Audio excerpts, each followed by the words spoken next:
All right, ladies and gentlemen, welcome to our first Aegis Protector stream of the season. My name is Jason Crip 5, and I'm joined by my good friend, good fellow caster here, moving up to AGL together. So, Malcolm, how are we doing tonight? I'm doing pretty well, Jason. Though I think we moved from AGL. We're in APL now, right? Did I Oh, mishear you? yeah. Did I But phrase it properly? I don't know. no, I think you confused them. But we're good because we are already through the ban phase, first ban phase, and it's a lot of e-girls, Jason. I have to say, two e-girls off the table, Lux and Morgana. Yeah, absolutely. And like maybe they're kind of playing this whole long Kong with the whole Caitlyn idea because usually you see you see Morgana and Lux, paired up with Caitlyn and stuff, but clearly Norg Frost seems to think about it the other way around. They're getting with the supports that go well with Caitlyn. I mean, especially after the nerfs as well. I feel like those are pretty justified as well. Whereas for Capedogs and Chained, definitely more standard in terms of bans. Vex, really strong champion. Xin also a very top tier champion too. As we see Jinx coming out here for STN Imperius. Yeah, and there's the Caitlyn you talked about. But what are they going to pair it with? Is the traditionally strong pairings, the Morgana, the Lux, off the table? Could go for something like Karma, if you don't want to commit to anything with your comp yet. Or they just pick jungle here. Yeah, I Um, mean, they definitely have a lot of options to work with, plenty of champions out there, and especially after the patch, only yesterday, teams have a lot of time to experiment. And, Kane, definitely not one of those standard champions you see here in the jungle. We're gonna see this, for our first match off the split. So I'm definitely excited to see how, the build path goes for Kane now, especially, with those different items. yeah, such a question mark, especially when you look at Kane because he has the two forms, so he can play very differently based off of the drafts. And okay, Hecarim. Now there's took another hit with the chem tank adjustment that came with this patch. So we'll see how he performs. I'm a little skeptical. I don't know if he's going to be quite as good as his previous glory. But Yeah, yeah, for sure. You're Gar- saying? oh, I was gonna say he's still guaranteed engage, and he still clears quite well. His Hmm. mythic spike not as potent as it used to be, but if you need a guaranteed initiation, you can always pick Hecarim, and then they pair it with Vigar. I mean, that technically, if you really think about it, that could be a really good combination. If you're, Predator, I presume you'd go Predator in, trap someone in the cage. That basically is like a ult. It's screaming, for Hecarim to ult right there inside the cage. So, I like what No Work Frost is doing here, kind of going with the potential, cute wombo combo here.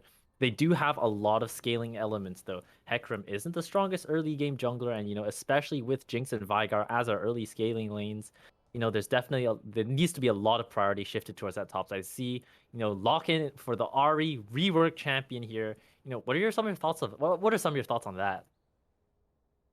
I think Ari's gonna be really fun to watch with all the changes going through into her kit, and I also particularly like Ari against what No Org Frost have drafted, because you look at No Org Frost and you see a ton of control. They control chokes really well with the Event Horizon and the Flame Chompers, and then even the Hecarim to a degree. But Kayn and Ari can circumvent that, dash through walls, dash over walls, and just ignore all that area control, and take the fight where they want to take it. Yeah, absolutely. And it's really, and right here we see Capedogs targeting out Night Creep with those support bans. They do not want him on any of those champions that can, help Jinx go through, lane relatively easy or pressure lane in a certain way. And that's the side of both teams. They're definitely looking towards pinching out these support bans. But ultimately, Capedogs do have that counter pick, which is an ever elusive thing. They're gonna pick out the Gwen here, Ooh. which really, really strong pick in the solo lane. Once those team fights get up, when Gwen is immune, the Jinx is not doing anything to that Gwen right there. And so they're leaving that support counter pick for R5.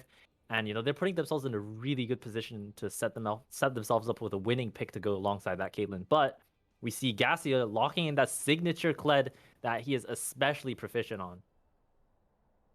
See the Kled and we see the Thresh, and so Norg Frost really keeping to their they're staying on theme with their composition. It's a heavy team fight comp, and then on the other hand, Cape Dogs Unchained, they're just saying we don't care about the control tools you've drafted this game. You have Gwen to ignore all the CC. You have Ari to just dash over walls and skirt around the edge of the fight, and you have Caitlyn and Kane who can just play, who can be annoying threats on the side. Caitlyn with the ace in the hole, and then Kane with the wall walk. Yeah, absolutely. Now we did see that Thresh kind of last minute swapped over to the Braum here, so Norcross going for a bit of a different idea here. They want to be able to protect the Jinx, and I think I like the shift here, but Zillion gonna be hovered here for the side of Capedogs. Definitely, interesting pick. Personally, like, pick I've seen from this team come out before, as well as it is gonna be locked in here. And so, we have both our drafts kind of settled out here, going for these two top tier S tier AD carries right now in the meta. And we have a lot of different interesting picks here, especially because of this new 12 season 12 type of patches. We have the reworked Ari coming in, we have the Vigar coming in, we have all these different items with the Death Dance or the Maw of Mortius or the Sterix Gauge even. So there's definitely a lot of new things that we can expect here from these types of compositions. So kind of run me through here, so Malcolm. What are your thoughts so far on both sides? I think Jason, on just on paper and in terms of ease of execution, Norg Frost have a much simpler comp. It runs in and it takes space really, really well. And on the flip side, you have Capedogs Unchained, where they've drafted a lot of powerful skirmishing and tools to just ignore the control that Norg Frost are trying to bring to the table. And so for me, the big question marks are this Caitlyn pick was nerfed on 12.3, and we're gonna see just how effective those nerfs were to curb her powerful early laning.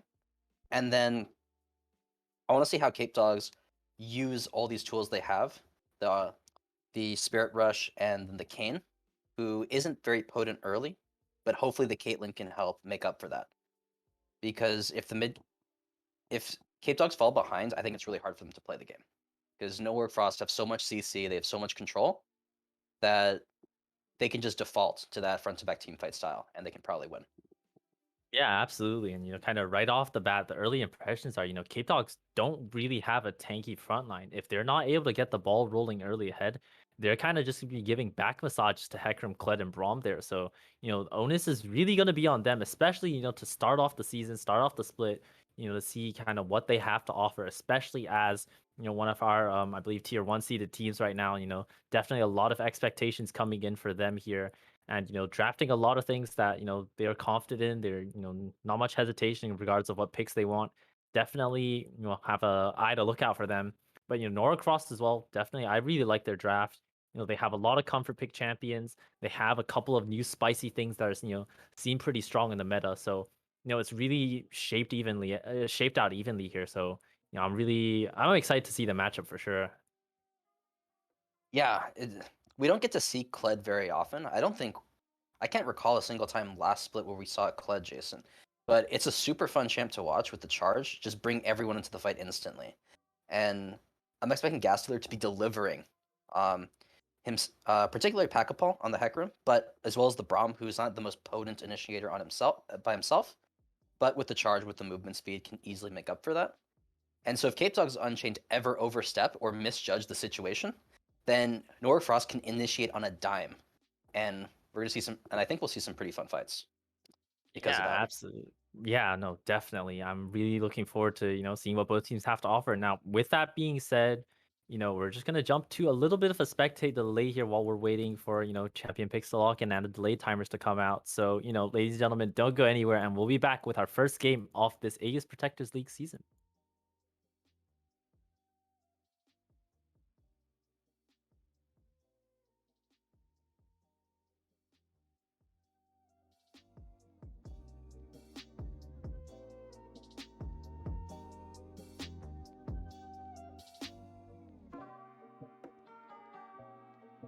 Uh, so Malcolm, I set my client to Chinese the other day.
Okay, ladies and gentlemen, welcome back on towards Summoner's Rift. We're loaded in, and right off the bat, we see Nora Cross here posturing for that early topside invade, but much to their disappointment, they're gonna come out empty-handed. But you know, right away, one thing I noticed is you see the electrocute on Ari. I haven't seen that rune in ages, and Predator on Vigard. Just like I said. So that's You definitely did always call it. pleasing. You did call it, Jason. Absolutely. Yeah, and speaking of the Ari, we also see she has the ignite, so very very aggressive. And I'm a little concerned, Jason, because there's not a lot of setup on the side of Capedogs Unchained. You're hitting charm, and you're really reliant on the burst damage coming in from the electrocute and your basic abilities, and maybe boxing Buddha on the Kane to kill off the Vigar, which isn't much of a guarantee. Yeah, absolutely. And like Kane opting for that conqueror, so that I feel like he's gonna be posturing towards that red build for sure. But it's still hard to say, especially because in the early game, there's only really two melee champions that Who? Boxing Buddha can really realistically proc off those Kane stacks that he would like in that early game. But otherwise, we're just gonna start off into lane with a bit of farming here. Ari going for these trades. The Caitlyn Q nurse definitely a huge impact here. As you see, trades going in the down in the bottom side. Nightcree already chunked out a lot of health here early on. I know we're just seeing the power of that Caitlyn pick. Even though the nerfs have come through, there's a lot of pressure that they're going to be able to apply here. Yeah, and it's promising that this bot lane is at the very least in the first few waves that the bot lane is going well for Capedogs, but they lose But the the level level 2 two. flash in, the bomb Q goes wide off of fourth note, which means that's just gonna be the end of the trade here. But the top side, huge trades coming in for Gaspy. Gets the instant ignite on towards Nikwar, and that's gonna be first blood going over towards this pocket pick Kled. And right off the bat, we're off to an explosive start here, Malcolm. Yes, and two massive things going poorly for Capedogs Unchained. Bot lane losing the level 2 contest, which is a huge loss for a comp that is so reliant on laning well. And then to add insult to injury, Gwen goes down 1v1, and so Gwen's your side laning scaling threat. Really, really potent. Gets into a team fight with Zillion behind her, and she's really, really hard to deal with. But Kled will be able to keep her down for a while with that solo kill.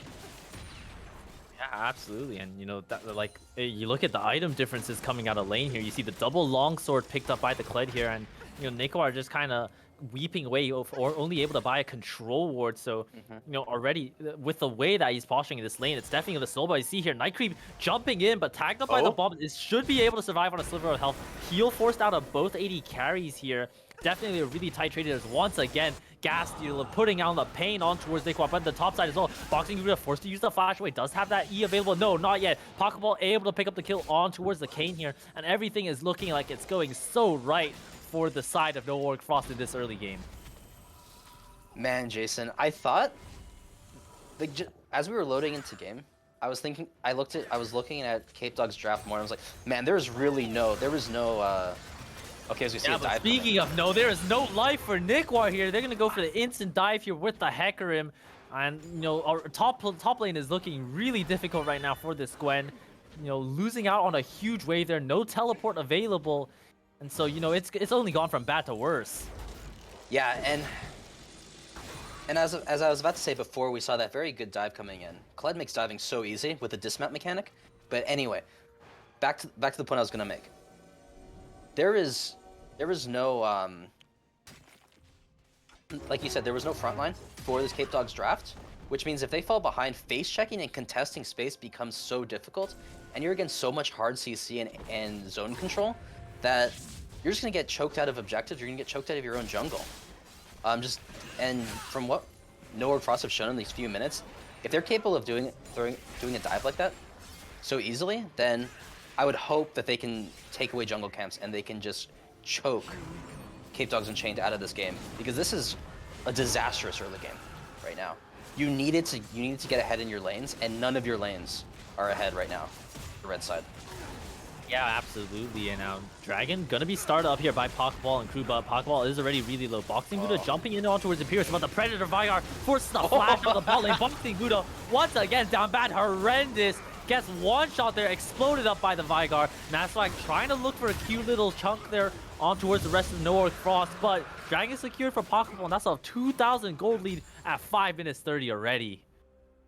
Man, that Predator Jason made all the difference there. You saw on the minimap, Ari was walking in off a reset, but the Predator and the boots means that the Vigar gets there so much quicker, the event horizon blowing 2 flashes instantly. And then the concussive blows guaranteeing the kill onto Boxy Buddha. Means they get the Drake and they get the kill. Charm coming in on towards Saucy Moss here, forces the flash out of the Vigar there as well. Definitely, you know, a lot of danger there with that Ari damage. And honestly, the way I feel about it is that, you know, Ari, like, the damage really sneaks up on you. You really don't expect you're dead until you actually die. So, you know, definitely really reserved from Saucy Moss there. Did not have any mana, doesn't have any TP, so well played from Naswag to try get a little bit of something back inside this game. Yeah, and they're gonna need a lot more of that, Jason, if they want to. Yeah, but speaking of a lot more, Pokeball wants to look for a lot more here. Gonna get chunked out by the Ari there. Means that the phase rush and no 6 on Hecarim means that's just gonna be the end of the trade here. But, you know, once again, like, Pokeballs everywhere on this map right now. And, you know, it's making it really difficult for the side of Capedogs Unchained to actually try do anything. Yeah, and this is the problem with blind picking Kayn so early in the draft. Because Kayn isn't... Mid lane, oh my god! Saucy Boss just blew up Naswag! Okay, but there's more in the top lane as well. Boxy Buddha gonna look on towards the Kled here. The ultimate used out of Gastier as well. He wants to try get those auto attacks, wants to get that remount as soon as possible. Dodges out on the damage from the Q. Gastier has that W auto attack reset available. Gastier picks up another kill on towards Nikwar. And that's a 6-0 start for the side of No Frost. And, you know, it's 2-0-1s on the entire top half of the map here, Malcolm. Jason, I can't help but be very, very concerned when Capedogs Unchained drafted these lane kingdom picks, and they're getting lane kingdomed. It's not a good look. And Jason, is it too early for me to say that Capedogs should be talking about game 2? I'm trying to think what hope they have in this game, because their early attempts at aggression just have not panned out. And Gastier is going to become a huge problem. He already is a huge problem. Yeah, I mean, Gastier is absolute menace. I mean, this is okay. The ultimate going in from Popcorn on towards Naswag does have that Spirit Rush to jump away. The Predator not channeled yet from the Vigar means that Naswag should be able to spin. Oh, look at the Hecarim damage. Predator coming in from Vigar now. Well, that's just a solo kill for the Hecarim. I don't want to call that we should be thinking about next game here, Malcolm, but Pokeball wants them to think that way. Jason, I don't want to go there. I really don't want to go there, but I need some rebuttal from Capedogs Unchained to have a sliver of belief that they can show some resistance this game, because right now it's just not working. Yeah, I mean, No Frost, like, the one really important thing is, you know, their core 4 members between Gastier, Saucy Moss, Imperius, and Nightcreed, they've been playing together for a long time now. They've been on, like, you know, they were in the same org as I was in before in the past, and, you know, they perform well, so they definitely have a lot of built-in synergy. They know how everyone wants to work, they know what everyone wants to play, and, you know, they're really demonstrating that in just the first 9 minutes of the game here. Yeah, and this is such a great start for Norwood Frost in their first game of the split, and I really want to see, they're getting these kills, they're getting this pressure down, but I want to see them aggress further. Like, you saw that dive earlier in the top lane, but let's see more of that. You have the Braum on a roam now, so they're going to go for Herald. They're going to get this for free because, let's be honest, Capedogs Unchained can't afford to flip Herald right now when they're already so far behind. And if they flip this fight and lose, it might just be game over, for sure. Yeah, I mean, but at the same time, you know, you do, like, I definitely agree with you. What can Capedogs do? Yeah, that's what I'm asking.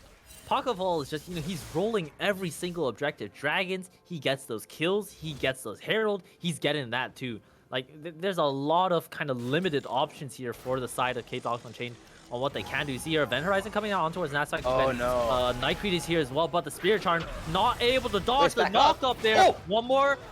Just able to get away. Oh, Nikwar might be in trouble. Gastier looking for the solo kill. Does have that Ignite onto him. Look at that Kled damage to Malcolm. One for auto is going to do it. Gastier is on a killing spree right now. Saucy Moss is going to be able to charm off, but they're able to pick up the solo kill once again. The flash coming in from Boxy Buddha, able to pick up the redemption kill on towards the Vigar. 1 for 1 so far in the mid lane.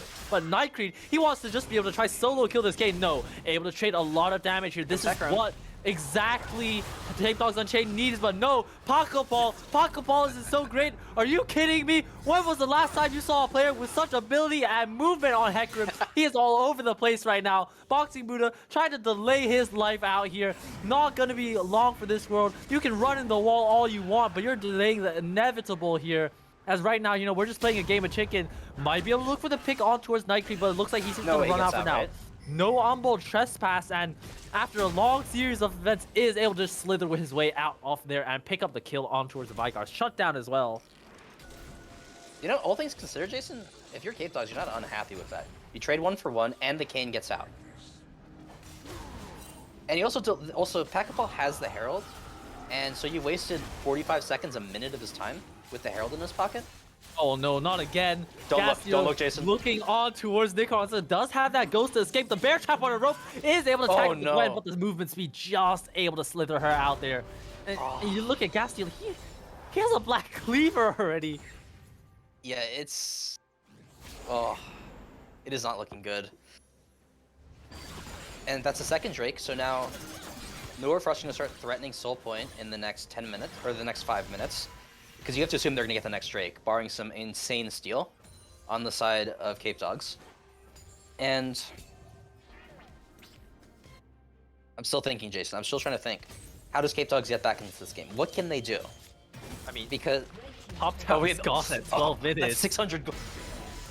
Oh, no. Gastilu's sitting on a very healthy 6,000 gold right now. Nikor is only on 3,400. Yeah. You know, the scary thing is, Jason, is that's not even the entire gold lead. That's just a part of it. There is more gold. There's more to the gold advantage than just Gas Dealer on the Kled. And now he's roaming with charge. And he has TP. I'm not gonna look. I'm not gonna look. Yeah, I mean, there's definitely a lot of difficulties here. Seeking off Witch coming back into the game here. Able to get the knock-up on towards Night Creep, but very tanky on the Braum. Pokeball jumping on Fire Streaks in the backside, though. The Kled charge is coming in. Here comes Gas Dealer. Fire Streaks flashing back in towards the Kled, but look at Fourth Note. Fourth Note's in trouble. Gas Dealer's on a rampage right now. Fire Streaks, not going to be too long for this one. You're a Zillion. Your time is up, old man. That's going to be a 2 for 0 for the side of Norg Frost, and once again, they're just taking everything right now. 10 plates. Jason, they're gonna get 10 plates, and they lose nothing topside because But where does TP go? Did he TP? Oh, he TP'd for the play. Okay, never mind. Yeah, he teleported for the play. I mean, still, that's a great. This is a great play. You don't care if Gwen gets plates at this point because you just got 10. Uh-oh, but you know what they do care about? Boxing Buddha might be in trouble here. He's dodging everything. Doesn't have the ult available because of the stun. Pokeball is unstoppable right now. 5-0 and 2, and they are putting the ice in on this game. Man, this is such a statement game, Jason. Because I think a few minutes ago you could have made the argument that there was a chance for Capedogs, provided that Nord Frost slipped up. They made some mistakes somewhere. I think the closest thing you got there was the Vigar overstepping mid, looking for that solo kill under tower, and you got the shutdown. That's great, but since then, Nord Frost has stepped up the aggression like I was hoping they would. They went for the bot side. They claimed 10 plates and 2 towers, and they give red buff to Jinx, because why not? Pacapal's rich. He doesn't need it. And yeah, at this point, it's Nord Frost's game to lose, and from how they played the game thus far, I really doubt that they're going to throw it away. Yeah, I mean, it's a 7,000 gold lead at 14 minutes here. It's extremely difficult for them to be realistically be able to come back here. And you know, at this point, it's not about like how Norg Frost are gonna win the game. It's starting to feel a lot like when are Norg Frost gonna win this game here, because you know everything is just going so right for them right now. Like, Imperius has a Gale Force completed already. He's just dumping the pressure onto Fourth Node here. Oh, tagged up by the Braum as well. Fourth Node might be in trouble. Forces to use the Zillion ultimate on from Fire Streaks here. Flash out off that Everfrost, but Night Creep's gonna be in trouble here. Gonna get knocked up by the Kayn here. But Trespass coming down, heal as well. But the ultimate able to get the exit through. Fourth Node picks up the kill as well. But Boxing Buddha is gonna get traded away here. Imperius, no, Pokeball is able to pick up the kill. But look at Gas Dealer. He's in the backline. He's 1v3. And then there's just so much going on here. Pokeball going in with the relentless start here, but able to get the shutdown from Nikor. 1 kill on towards the Gwen, definitely a start here, but Imperius picks up that crucial auto attack to flash away from the Saucy Moss. That was definitely quite the testy fight here. Oh, that's reflection, able to charm up the side of Imperius. Picks up the kill on towards the Jinx as well. The double kill going over towards the Ari. Saucy Moss is gone as well. But look at Gas Dealer. He's unstoppable. He's out of this world right now. And we have a 7,000 gold lead. We're sure we traded a bunch of kills, but once again, Nordic Frost find themselves back on top. Oh, it looked so dangerous there for a moment, Jason. I thought I cast her curse, no or cross. The health bar so low. Imperius and Night Creed overstepping mid lane. But then Gas Dealer comes in at the very end and saves the play. He picks up every kill and maintains the momentum. I mean, look at Gas. He's an absolute Chad right now. He's Wait, going is he building a clip? mentality. He's going to clips, right? Or Prowler's Claw. Wait. Oh man, it could be either at this point. It could be either. I'll put it this way, so Alchem. Back when I started playing, in conf and stuff, people knew about Gas Dealer's Kled back then, and the fact that we're a year on from now, you need to get rid of that Kled because Gas Dealer is an absolute problem on this champion. 6-0 and 4 right now. It's just opened the map so much here. Pocketful cleaning up this Mountain Dragon here, and side of Capedogs Unchained want to trade for this Rift Herald, but the side of Nordic Frost are pinging like mad right now. Oh no, Boxing Buddha might be in trouble once again. Gets tagged up by everything. The ultimate. Goodbye, Kane. Here comes the charge. Charge. Doesn't hit anyone. Gonna go wide here. Pocketball still wants to look the ultimate. Not gonna land on towards anyone, but Fire Streak's forced to drag away. Look at Gas Dealer once again, chopping up a nightmare here. Saucy Moss coming in as well. Fire Streak's forced to use the ultimate on himself, but gonna get blown up by the Vigar here. The Braum ultimate coming down as well. Nikwar, goodbye, you're gone. And that's just a 4-for-1. They are able to get the shutdown on towards the Kled, but once again, at what cost? Man, and Capedogs Unchained tried to claim the objective end. They tried to go for the Herald. They knew that Nordic Frost were on the bot side of the map, but there's so much mobility, there's so much map presence with this Nordic Frost comp. The Kled means that everyone can rotate so quickly. It doesn't matter the charge doesn't connect. Hecarim's there sooner, Braum's there sooner, Vigar's there sooner, and so there is no objective bounty claims. And Capedogs Unchained still on the back foot. Yeah, absolutely. And speaking of things to worry about and being on the back foot, this Vigar is slowly scaling. The man's got 200 AP from his passive already, and that's not scary at all. That's not scary at all. Absolutely. Yeah, I'm not scared. I'm not scared, Jason. Yeah, it's not like Kane is just gonna get completely one-shot by the Vigar. I mean, we saw. He did. Poor guy. Yeah. Yeah. And the dreaded Soul Drake is approaching in about 3 minutes, and you know that the game just gets harder because from there. Let this dust blade. Yeah. Wait. Yeah. What? Okay, that wasn't what I expected. I thought he'd go Eclipse or he'd go Prowler's Claw. I mean, Gas Dealer could go Riftmaker and he'd probably still be able to win this game from his position right now. He's just that strong with Kled. Yeah, you know what? I don't disagree with you, Jason. Just a little unexpected. Maybe he just wants to be invisible for a little bit. I don't know. Who knows? But we do see Nikwar is gonna get potentially caught out here, forced to use the E as well. Gwen is immune, but it doesn't matter if you're just immune in the zone with her. Well, but look at the damage from Nikwar. That's a lot of true damage healing. But in the backline, once again, it's Gas Dealer chopping away. Oh my God, Saucy Boss! Tiberius picks up the kill as well. Rampages for everyone right here. Triple kill going over towards the Jinx. Gas Dealer wants to look for more as well. The flash coming in from Night Creed as well, but the forces the Spirit Charm. The Spirit Rush out of Nasquack once again.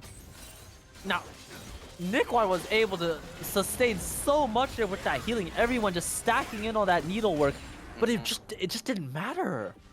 Can you imagine, Jason? Like, that was dangerously close to being disastrous for Nordic Frost. Oh, but speaking of disastrous, Nasdaq is trapped in the baby cage once again, and that's just going to be a 19-minute ace for the side of Nordic Frost. Oh. Okay, well, that happened. Death timers are so short they couldn't have gone for the tower and the inhibitor anyway. Wait, Saucy Ball. Oh, flash hit coming from Bossy Buddha. The Umbo Traspest is there. That's gonna be a 750 gold shut down going over towards the side of Boxing Buddha. And we talked about how Capedogs Unchained want to get back into this game. This is exactly how forced Nordic Frost will greed, and they're gonna look for those advantages, and they're gonna take every one they can get. Now, it's still a 10,000 gold lead, but I like this. I like this a lot. Don't care. They're going for the Baron right now. You know, they have to. They have to. What they have to do is, if you're Capedogs, they need this Baron. They need to just buy time. I think. Yeah, no one's on the map. It's just Jinx. Yeah, the gas dealer doesn't have TP. Vigar's dead. He won't be there. They just get it. Packleball isn't in range. It's gone. Great. They got it. This is wow. huge. This is huge. Okay, Jason, hear me out here. Hear me out. Yeah. I think if I'm Capedogs Unchained here, I let Soul Point go. I give up Soul. For the simple reason that speaking of giving up, Nasquak's gonna give up his life. Gone. Okay. And you know, just when we thought they got something back in, you know, Nasquak has to come cast the curses for us and, you know, give away that kill there. But getting the Baron is really important. That buys a lot of time for the side of Capedogs Unchained here. No, Jason. This is a blessing in disguise. Now, let me continue my point before Ari got caught. I think you give up Soul because then you have the Baron to buy time, right? So you have a little breathing room in this game now. You got some shutdowns. You have some space in this game. You can attempt to mount a comeback. You give up Soul so you can get the Elder Drake on the map, and you flip the Elder Drake and you win it. Yeah, and then you win that. Wants to go for the fancy footwork here. Isn't even locked up by the Braum ultimate, but Nikor's in a prime position here, going for those needles. Gastier chopping it on the backline. Fourth though is gonna be in trouble here. Bo3 and Buddha is gonna be dead as well. The one shot by the Vigar. Nikor able to get the trade kill on towards Packleball here, trying to do as much damage as possible and trying to kite away. Imperius is on the chase, so does have that Gale Force movement speed on towards the Gwen, but able to run out. 1-for-1 trade when you're behind is absolutely a win here for the side of Capedogs Unchained. Now, Fourth Note is standing in prime position here. Maybe wants to look on Gas Dealer, but the auto attacks are just not enough. They're going to start up the Mountain Drake, but without a jungle on both sides, it's a flip here. Great trap from the side of Imperius, able to tag everyone up here. Saucy Moss is on a killing spree, picks up the kill on towards Fire Streaks. Imperius is going in. He wants to Jinx resets. Fourth Note forced into the stopwatch here. Imperius wants to get the kill, is able to get the kill. Nikor's going to be in trouble here. It's going to get a couple more auto attacks from the Jinx. One more will do it. And that's just going to be a crazy team fight from the side of No One Cross and Capedogs Unchained. They are able to get on top of it, but you know, I'm starting to wonder here, some Malcolm. They should not be losing those fights or going even in those fights like that. Jason, the most concerning thing about that whole sequence was that at the beginning, they picked the Ahri, right? It was a 4v5, and they still went 1-for-1 on the following play. That is concerning. And I was praising NoOrg in the, 5 minutes ago, for playing the game very cleanly.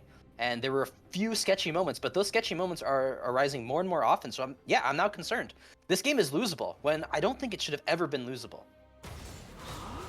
Yeah, absolutely. Yeah, sorry, go ahead. It's losable for the side of No Cross, but it's still extremely difficult for Capedogs Unchained. They're breathing down a 9,000 gold lead, Mountain Soul to boot. You know, they don't have any towers on the map. Oh, you can't be here. It's difficult. But speaking of difficult, Nasquak might be in a difficult situation once again. Great Caitlyn trap from the side of Fort No, able to tag up the side of the Hecarim. But the snipe from Imperius picks it up with the zap from downtown. Nikor is immune though. Gwen is immune once again. The needles are coming through, but Boxing Buddha is in a prime position here. Oh, Night Creep is in trouble. Night Creep's gonna get one shot here. Imperius also not too long for the sword. Boxing Buddha does have that ultimate available, but the Vigar ultimate comes in and deletes the Kayn. I think that's game. It'd be close. I think it is close. Zillion wave clear. Zillion wave. Wait, the stun. Okay, so Caitlyn's up in 15. Ari's up in 16. But you have Jinx. Oh, no, you don't have Jinx. Okay, no Jinx available. Around maybe they don't seconds. end. Vigar damage. Yeah, they can. Okay. But okay, you know, okay, Jason. Yeah. The Elder Drake Steel Dream is alive. It's still alive. They can. Capedogs might. There's still a chance they steal Elder and they just win the game. I can't believe this is the spot we're at. After it was 7-0, super clean early game against a Capedogs draft that had to win early. They had to get the Caitlyn ahead. They had to get the Kayn online. And Nord Frost denied that beautifully. And then the hard part was over, Jason. They did the hard part. And they're stumbling on the final few steps. Yeah, absolutely. And I mean, sometimes the problem is just that, you know, you've taken everything, so you kind of ran out of options here. But, you know, one thing that I want to kind of point your attention to, some Malcolm, is that Vigar has... Do you want to guess his AP before I tell you? A little... 800? I'm not clicking on him yet. 838 AP on this Vigar right now. Okay, the Saucy Moss is a problem. He could just pop Predator and run at you and probably one-shot you. Jason. Predator, yeah. QR, and you're dead. You're just gone. Yeah, goodbye. Oh, he's gonna do it. He's gonna towards Nightbreed, but he flashes the wall and kills. Night Creed. Oh, Gassio is tanking the I tower. told you to do Everfrost it! coming. Oh no, that's just overkill there. You're bullying them, Saucy Moss. Able to pick off Nasquack once again. Gassio on a killing spree here. Has that completed Maw of Malmortius too. And, we talked about how Kled has that remount feature. But, with that new Maw of Malmortius, he's just even more unkillable. Another inhib going down here for the side of Capedogs Unchained. And, forget about Barret, forget about Elder, nor Cross or Posturing. Like, they just want to end here. They might be able to. Yeah, and speaking of it, Yeah, they're here we going go. for it. Gassio going at the charge. Night Creep following up as well. Fire Streaks is going to one-shot, forces the ultimate. Saucy Moss is going to be in trouble here, getting chopped up by the Gwen here. Ultimate coming down. Look at that damage. Imperius able to get the kill on towards Mikwar there. And, Gassio able to escape the wrath of that Kled. Imperius goes wide with the first W off the game for him. But it doesn't even matter because the towers are gone. The Nexus is open here. This Kalen Null, you're coping, buddy. Because just like that, Nora Cross is going to look to take game 1 of this series. And they got it. Hey, Jason, you know what? Despite I think us rightfully criticizing some of those later decisions by Noah Frost, they still closed out the game in 26 minutes. It was still a very quick game, but it just could have been It just could have been quicker, you know.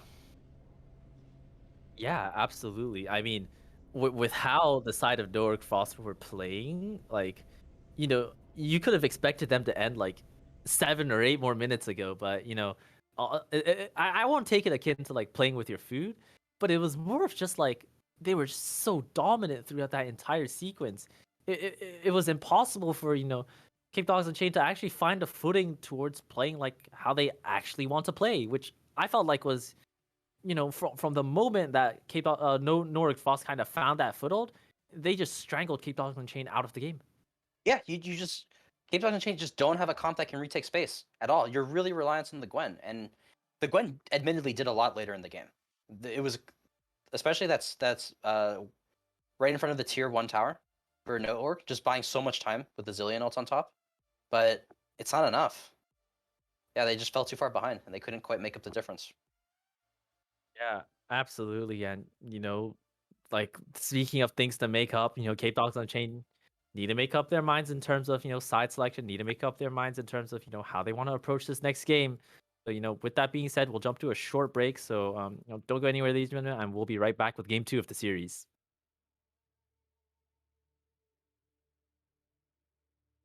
Everybody panic. Hold on. I'm about to say something really cool. 3, 41, 9, and lift off! No one dies screaming without me. I feel like I forgot to shoot something. You're starting to bore me. She's such a loser. Always ready to cry. Da-da-da-da. Aw, come on. What's the worst that could happen?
All right, ladies and gentlemen, and welcome back to game two of this series between Capedogs Unchained and Org Frost. As right off the bat, we're already jumping into picks and bans here.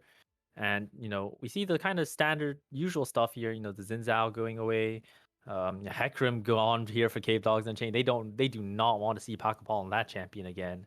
As, what type of thinking do you think Capedogs need to go through if they want to be able to take this back and force a game three here, Malcolm? Mm. Well, I think, Jason, game one was very humbling because you look at Cape Dog's draft and it's very. Their picks are basically screaming, "We're going to beat you in lane, and if not, we just lose the game." And that's what happened. They really struggled in the early game, and they found some promising moments later on, mostly due to Norg Frost's oversteps. But they did find some moments, but it just wasn't enough. And I don't think you can go Caitlyn Kane ever. R1 R2. You just can't.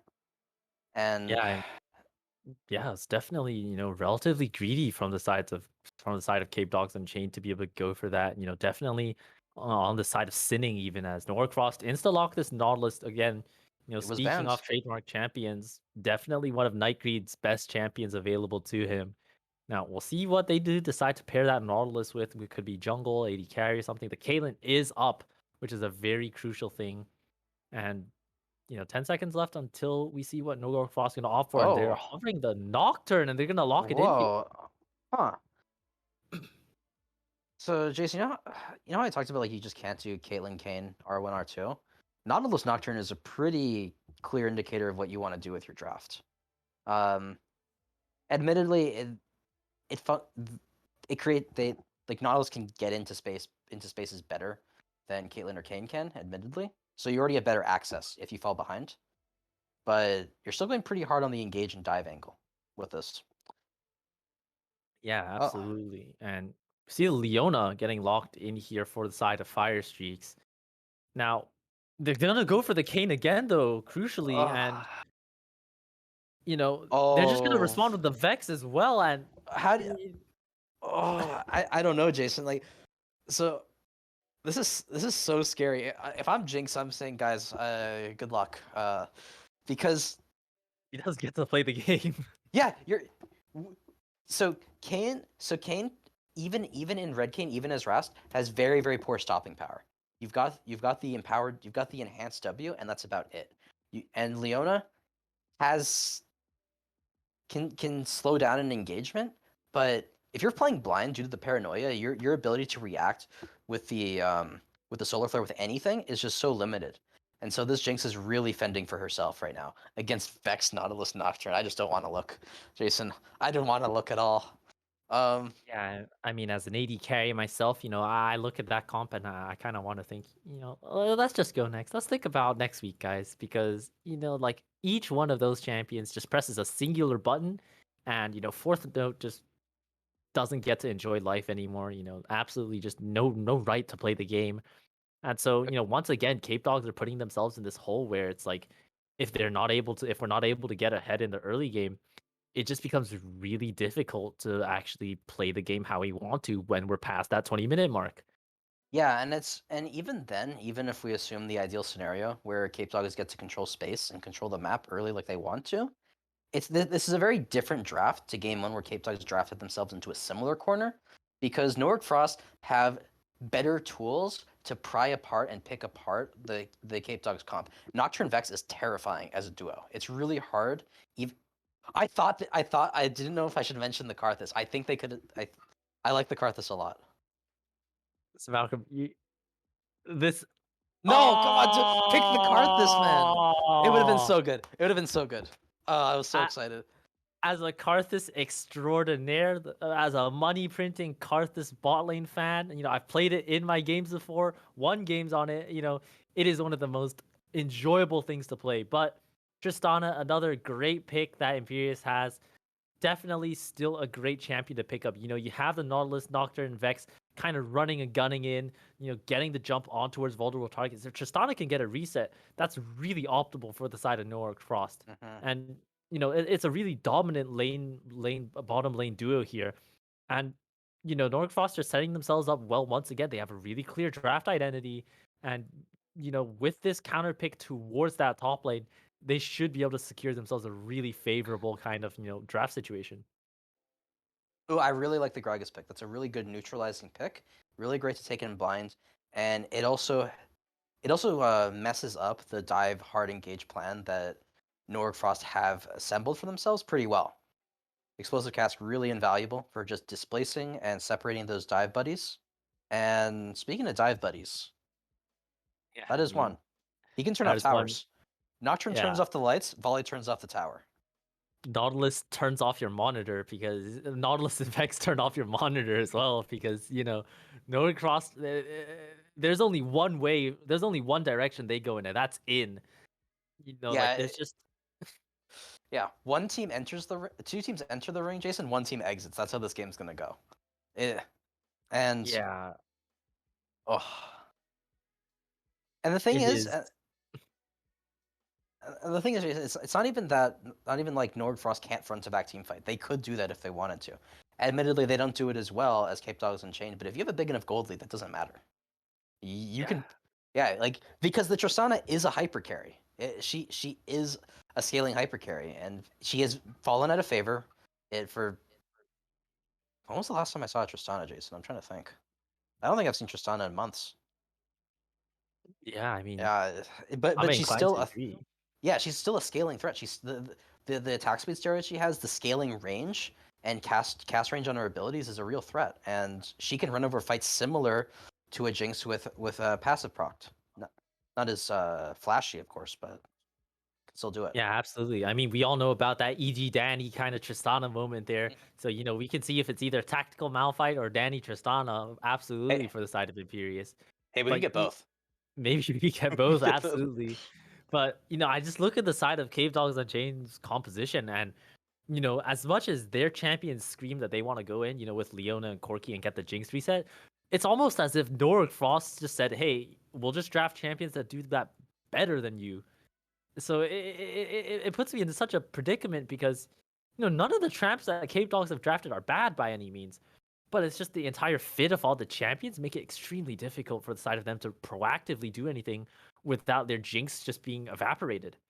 Yeah, and I think Jason, I think the reason that we both feel a little skeptical of this Cape Dogs draft is one, how the first game played out, and two, they drafted Kane again. I think if you have a different jungler than Kane, I'm much, much more happy with this draft. Like you could have done. Trying to think what you could have done instead of this Kane. I feel like the answer, I mean, maybe we'll find out, but if we're basing off our answers from last game, you could have done a lot more.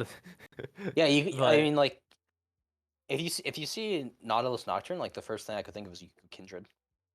Um, Kindred mm, or just something that can stand their ground pretty well. Kindred stands their ground well because they can press R and they can't die. That's the standing ground part. yeah, But it's just you have such potent scaling threats, and you have this weak side. You have this very low econ top laner for Cape Dogs. But how does the Kane get you there? How does the Kane get you to the Jinx Corki Wonderland later in the game? Like how does he bridge that power trough that the Corki has mid lane for most of the for most of the laning phase, probably the whole laning phase after the package changes. Um, Also, we have to talk about the package changes, the desyncing of Drake timers. yeah, That's yeah. absolutely. I That's, haven't seen Corki since the change. So I this is actually mean, yeah. yeah, it's definitely a nerf towards, how team fights can be played out. But once again, if they are able to get a favorable package, it is 100%, a way for the side of Cape Dogs Unchained to turn the fight and, Hmm. kind of get themselves back into the game if they are Yeah. going to be behind or, extend and snowball that lead once they are able to get it here. But, if we're basing off performances from last game as well, Cape Dogs Unchained definitely have a heavy hill to climb. Mhm. And that's actually a great point in the Corki package because Nordic Frost want to go in. They just want to go in and they only leave when the fight's done. And so that means you're sitting in Corki package, probably. You're if provided that Nasquak can aim it blind. Because let's be honest, if there's a fight breaking out, it's because paranoia has been dropped. Yeah, I mean, that's definitely an option that, we can see. And No, with all that being said, we are just gonna jump to a short spectator delay here while we're waiting for our little client to load up. But we'll see if our questions are answered. We'll see if we're right or wrong, some Malcolm. But for now, ladies and gentlemen, don't go anywhere, and we'll be right back for game 2 between Noah Cross and Capedogs Unchained.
All right, ladies and gentlemen, welcome back on towards Summoner's Rift for this game 2 between No Orc Frost and Capedogs Unchained. And once again, we're gonna see an invade here, but this time we're gonna see No Orc Frost on the offensive. Their question mark pinging gas dealer, why are you late? But they're still looking for this regardless. They know that you know they have greater level 1, and they definitely want to capitalize it, but they are gonna walk over a ward. They're gonna walk over a ward, Jason, but I'm very happy that that they invaded, but they brought a sweeper with them. And all of last season, I was always so sad to see invades happening, and there's not a single sweeper to be found. You go for the invade, and you don't even know if you gave up information or not. But at the very least, because they have the sweeper, they know, okay, we were spotted out. They're probably going to trade vision, and so now we can operate under the likely assumption that Pakapal will be known when he moves to that top side of the map. Yeah, absolutely. And we're kind of put in this situation where both junglers have information about each other. And if I'm going to be honest here, Malcolm, I think it's more valuable that they know that where the Kayn is, because if Boxing Buddha is going to be tracked all the time, he's not going to be able to get his Kayn passive marks, and that's so important, especially if they want to be playing how they want to be playing. Yeah, and also the information game around the jungle is really important at the highest level of play, because the jungle meta is high tempo early game junglers. So knowing where that ganking Xin Zhao or that J4 is so critical. But you're against two farming junglers. It's Nocturne and Kayn. Oh, look at this trade top though.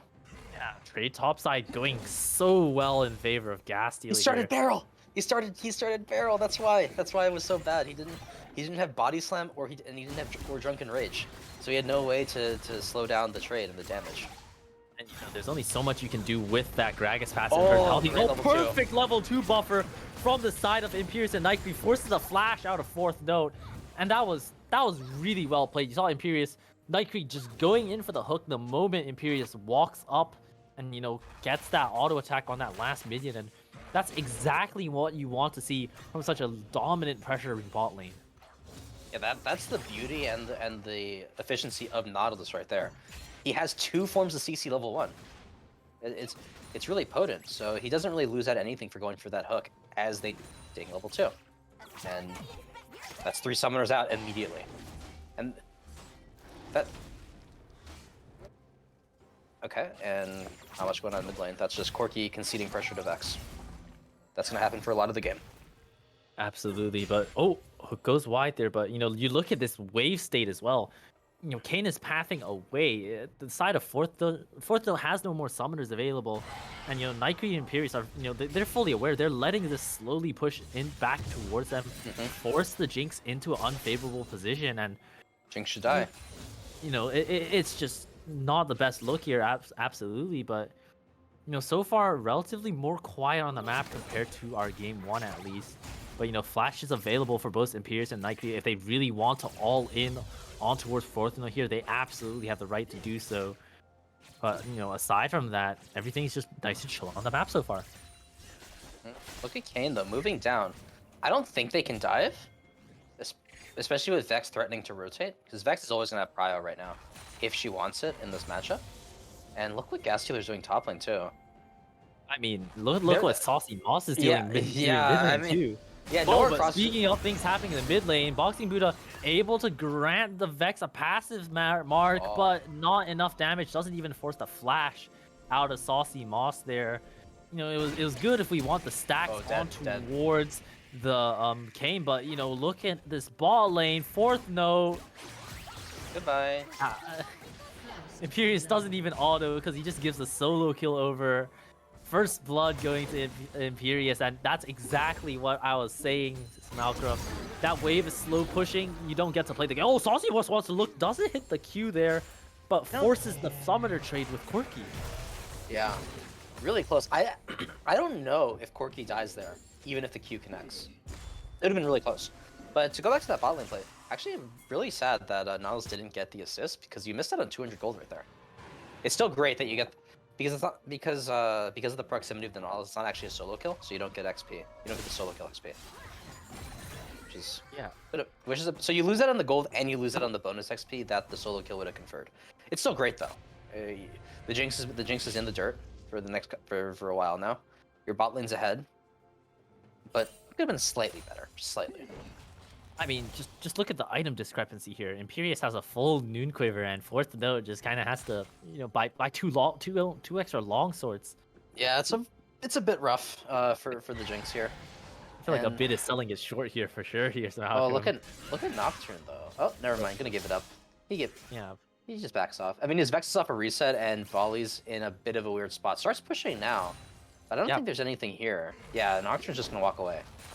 But then but the CS discrepancy top lane, that's a 20 CS gap already, and already Nork Foster just finding their way into this game. They're looking for all these angles, and they're able to convert on it. They're getting their leads through their lanes. They're getting their leads through kills and level advantages. You know, and they're waiting for that moment when they do want to look for a dive here. Gas Stealer is level 6, so there could be some action on the top side. We don't know how, I'm not sure how far until Pack-a-Paul is at that elusive level 6 mark. Not far at all, so doesn't seem like there'll be much action quite yet. Yeah, calm for the time being. I'm really questioning this phase rush pickup by the Gragas, Jason, because I thought that maybe because Nickor picked up the. Oh, Imperius trading a lot of. Oh, what a hook angle from the side of Night Creed! Absolutely, just on the edge, just a tip there. Now they are gonna trade that kill over for the side of Boxing Buddha, so they are gonna, they are trading 1-for-1 on AD carry, but Saucy Moss is here. The Vexal is here, but not able to tag up the Kane here. Does have that fear, the flash auto coming in from Night Creed, be able to get off the root, but Boxing Buddha does have that E available. No, Night Creed able to pick up that kill with that E. And, Fire Streaks just has to try walk this one out and is going to be able to. But, even when that play didn't go the best for No Orc Frost, they still found it with an insane hook from the side of Night Creed. He bent the hook, like he curved the hook through the Leona. I don't know how he did that, but yeah, really impressive hook. So really unfortunate though on the Vex ult and the Nautilus getting the 2 kills. But still, you're pretty happy with it. Oh boy, Jason. That's Moby Boots Nautilus. Where's he gonna go? Where's this guy gonna go fishing? I have no clue. Night Creed is a problem, right? I mean, I feel like I've said that so many times now, but everyone on No Orc Frost they're just problems right now for the side of Capedogs Unchained. The CS lead is big in the mid lane now because, Saucy Moss did spend a lot of time in that bottom half of the map trying to get that roam off. So, definitely good news for the side of Nasquack to be able to get that scaling there. But you just look at the pressure that Night Creed is buying here. They want to look on the Jinx here and look at where everyone is positioned on the side of No Orc Frost. They blast cone for this. I actually missed it. Did you see if they blast coned in here, Jason? They definitely did blast code over. Yeah, you're right. Did not notice the side of Pac-Ball Night Creed, but Wave isn't in the best flash position. up for Night Jinx at Creed least. walking up. Flash is up for Jinx, but the hook goes down as well. No flash burned out off the side of Fortho as well. That's a lot of tower shots that Night Creed is tanking. Shut down going over to the side of the Leona. Fortho still dies. Wow. I mean, Imperius just channeled that Buster shot as well, got that explosive charge, and was able to just one-shot Fourth Note there. And you know the most tilting thing, Jason, about that? Is that Fire Streak got the shutdown. That is indeed upsetting. Yeah, that's just all kinds of tragic. Going in with that trade there, gonna give Saucy Boss a free proc on auto, but the huge rocket there, another rocket able to do a lot of damage to the side of Saucy Moss here. Now, Fire Streak does know that Pokeball's oh my god! Whoa! Pokeball almost died. That was an incredible smite reaction time. Almost a steal there. Now, Boxing Buddha is on that top side as well. The explosive cast used to buy a lot of space. Great dodge from the W from the side of the Kane, but Night Creed is here with the movie boots going fishing. Gas Stealer flashes back into a Sky Splitter as well. Boxing Buddha is down. Nickor is down as well. And once again, it's looking so... Oh, no, not again. Not again, Sammalcro. Fourth Note is down. Wait, that was actually really close, though. That was uncomfortably close. If you're Imperious, I mean, still though, it's a solo kill, and it's gonna get better. It's gonna get way better for Imperious from here. But that's the ADC 1v1 right there, Jason. It is always well, it's usually pretty close. Just the nature of the role. As someone who's role swapped to ADC for half a year now, I can tell you I've experienced and dealt out plenty of solo kills. Dealt out more than experienced, by the way. Lotus Gardenia League Finals winner. But anyways, there's just such close margins that AD carries have to deal with when they're thinking about solo kills, and that was a really scary minion wave that Imperius had a tank there, but he's just he's 2 levels up on Tristana. Gold and XP, what an ADC always wants, and Imperius has it in spades right now. And once again, not nearly as impressive as a gold lead as game 1, Jason, but still, Gas Stealer is gapping Nickor, and it's hard to watch. He's going the Everfrost off tank build. I don't like it. I don't like it at all. But I'm not a fan. Oh, another one! Just do it. Just do it. Just do it. Do it to him like that. I mean, they can't look for more there. Boxing Buddha able to get the knock up on towards Saucy Moss here. Now does have that Vex ultimate available. They want to look for one more big one, not able to reach the mark. Night Creed also goes wide with the hook there. So it looks like we're just trading a bunch of abilities. Flash down for Corki though, which is absolutely, you know, very crucial cooldown that is down here. And, you know, we do see that around 2 minutes until this next dragon is spawned. Means that there is going to be some time that Capedogs Unleashed can get to buy themselves. You know, especially for that Jinx to scale. You look at the item discrepancy right now. You know, and it's difficult. So to say, like that's the least I can say is that it's difficult. Yeah, at the very least, before that... Oh, what? Great path buffer, but the side of Imperious might be trouble here. Does have that Buster shot to get the Leona off. Said, get away from me.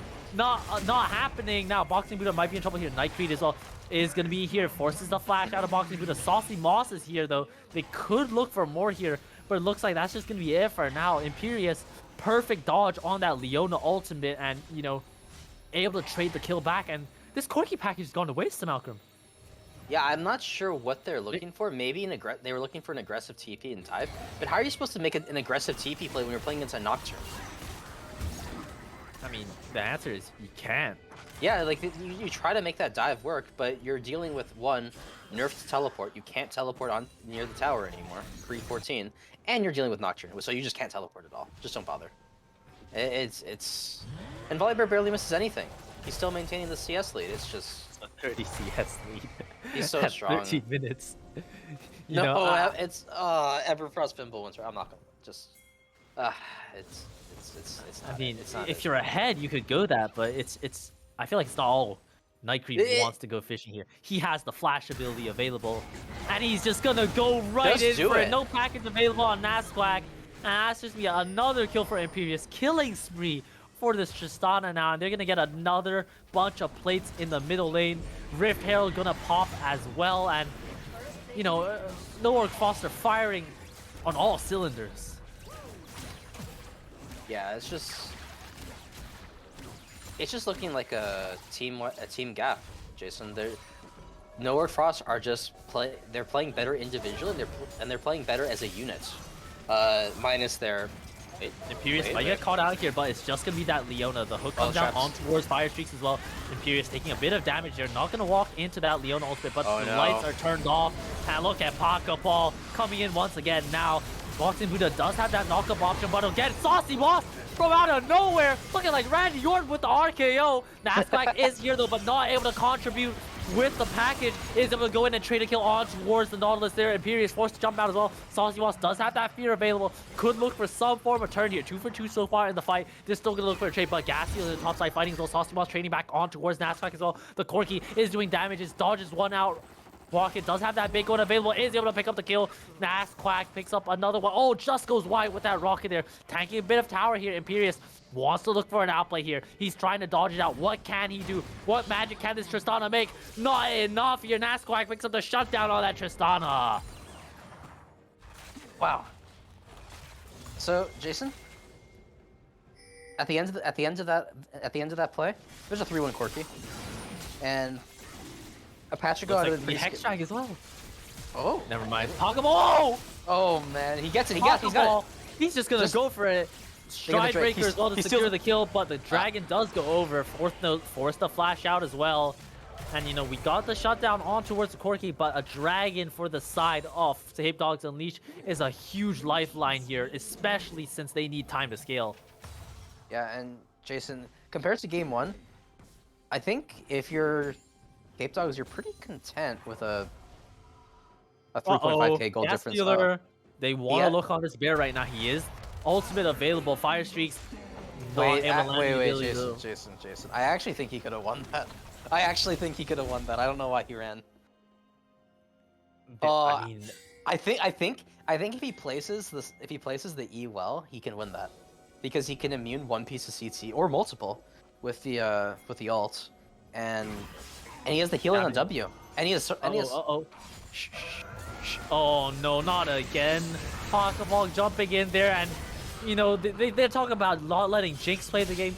Boxing Buddha doesn't get to play the game either. Exo coming in. Oh my god, Imperious Just do it. Another Okay. one. Man. And you know, like just when Capedogs Unleashed find a footing back into the game, Norg Frost once again they just keep looking. They're 5,000 gold up. They have a lot of room to work with. Imperius doesn't have the Gale Force available, means that they can't look for a continuation play here. But once again, it's just so hard for side of Capedogs Unleashed to be able to confidently find something every time they want to look for something, and they get it. Norg Frost just respond right back. Yeah, and Norg Frost has just so many tools to be unrelentingly Off with aggressive. another huge dodge, double fear Oh, on great towards fear. 2. This Vex just gets the walkout. Scot-free might even look for the turn, but no ultimate available. Wait, Saucy Moss still might want to look here. It's going to get rooted up by the Leone there, but look at fourth though. We talk about the Jinx wants to try scale, but this is the Q there, but able to get the E, and the Saucy Moss just turns out 1v2. You don't get to play the game. Naqor is here though, the explosive cast going down on towards the Vex here. Everfrost able to root up and buy a lot of time here. But, no full items. Maybe Saucy Moss can look for something to flash out as well. Does have that blast pad available. Is he able to dodge out? No. It looks like that's going to be a kill. Given over to the Gragas. Oh, no. Well, Unlucky. Jason, unlucky, man. And Saucy Moss played that so well too. That fear off the Mistral bolts was so well placed. Oh, in my heart, Saucy Moss should have won that. He should have killed all three and walked away. There's a universe where that exists, absolutely. But, Capedog Unleashed, like, they're still behind. They're still behind a lot as well. You look at the gold on the Tristana, look at the gold on the Jinx. There's a gaping 2,300 gold lead between the two of them. That is massive between the 80 carries right now. And you look at Imperius's items, the serrated dirk, the pickaxe, the heel cut.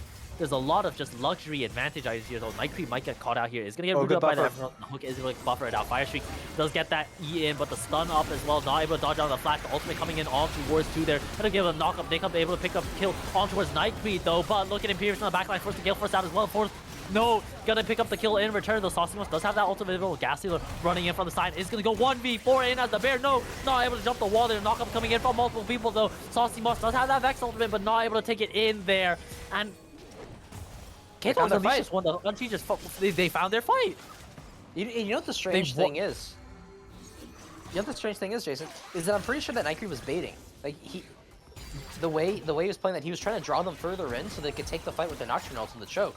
But the instant exhaust into Imperius means that Imperius just sat there trying to DPS and couldn't. There just was no. The Tristana was just neutered for. Wait, how long does exhaust last? Give me a second.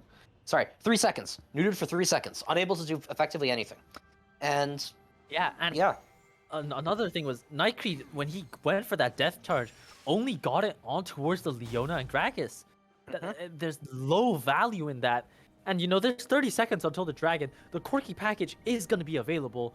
If there's a moment and there's a window where Capedogs Unchained can say, hey, let's look to try to take the game into our hands, this dragon is absolutely it. Yeah, my only concern, Jason, is that I think a big reason that they won that fight was the exhaust onto Imperius, which really cut a lot of the DPS from Noorg. And so all the ultimates are going to be up for this Drake. Like all the ults that were burned in that fight are going to be up. So you're taking the same fight in the open without the exhaust this time. The only difference is the Quirky package. Here we go. Capedogs are going to start off the dragon here. They want to look in towards this dragon. Are they able to steal? Oh my god, 8 HP. Boxing Buddha able to pick it up, but Gastiel jumping on the bot line. Fourth node does have that lock. She'll try to kite away like a madman here. Nasback with that package as well, able to buy a lot of time. The Jinx all comes in as well on towards 2. Night Creep. He's going to get chucked out a lot as well. Flash in for Fire Streak. Not able to hit that solar flare, but that's going to be a 4 for nothing for the side of Capedogs Unchained. And that's fair. Okay. I guess they didn't exhaust at all, Jason. I mean, they played that fight excellently. Gas Stealer tried to jump in on the backline, but Fire Streak's well-timed locket buying a lot of health for fourth note. The Quirky package just doing so much hit and burn there. I barely noticed where the Saucy Moss was that entire fight. Yeah, I'm so surprised they took the fight in the open against Quirky package. And the paranoia is good. but they were all approaching from the same angle, Jason. So it doesn't matter. The Corki has a really easy read on that fight. He can package really effectively, as we saw, and it doesn't matter. I think the whole point of having stuff like Nocturne and Vex is you can take so many different angles on a fight, and you've opened up the map. Mid-tier one's down for Capedogs. You could have flanked, you could have wrapped, but you just ran river. You just took that fight straight up. And and trying to front to back against Jinx Corki is not something you should be opting into. I mean, we're talking about, you know, how we wanted. I mean, our main worry when this game started was how are Capedogs Unchained gonna get to the sweet spot where Corki's gonna hurt, where Jinx is starting to scale, and you know what we failed to account for is they're there now. Malcolm. Yeah, we never even stopped to think, huh? Can they hit it? It was an if. What happens if they hit it as well? Yeah. Like we didn't think we'd get this far. Speaking of getting this far, Gastier wants to try to get far away from the fight here. Nasquak dealing a lot of damage. Look at that first strike, Corki. Look at the rockets going in. Pokeball ulting in on towards mid lane, though. Able to tag up Fire Streak there, so not able to get on towards Christem. A fourth node is going to have a free DPS environment. Pokeball might be in trouble here. The closest cast is available. Teleport coming in from the side of Nasquak as well. They're going to get the cast on towards Saucy Moss here. Nasquak picks up the kill on a rampage right now. Night Queen going to get tagged up by the Everfrost. You were doubting the Everfrost to Malcolm, but right there, they make the kill on towards Night Creed. Man, you're right, Jason. I think Nico was just sandbagging lane just to give Noord Frost false hope. And he just, huge impact on the Gragas now. Great cast, great Everfrost there. And I didn't quite catch what he did at the Drake fight, but I think he did a fair bit there too. I mean, Capedogs Unchained have the gold lead now. They're up 2,000. This is their first. This is the first gold lead for them. And, you know, they're in a position of power here. Look at that Corki. 8, 3, and 5. Should have that Ravenous Hydra completed on this recall here. Jinx should be able to get another crucial component. And Imperius trying to go for the greedy, you know, collector build there. It's not paying off now. You know, it's just losing its value the further on this game goes.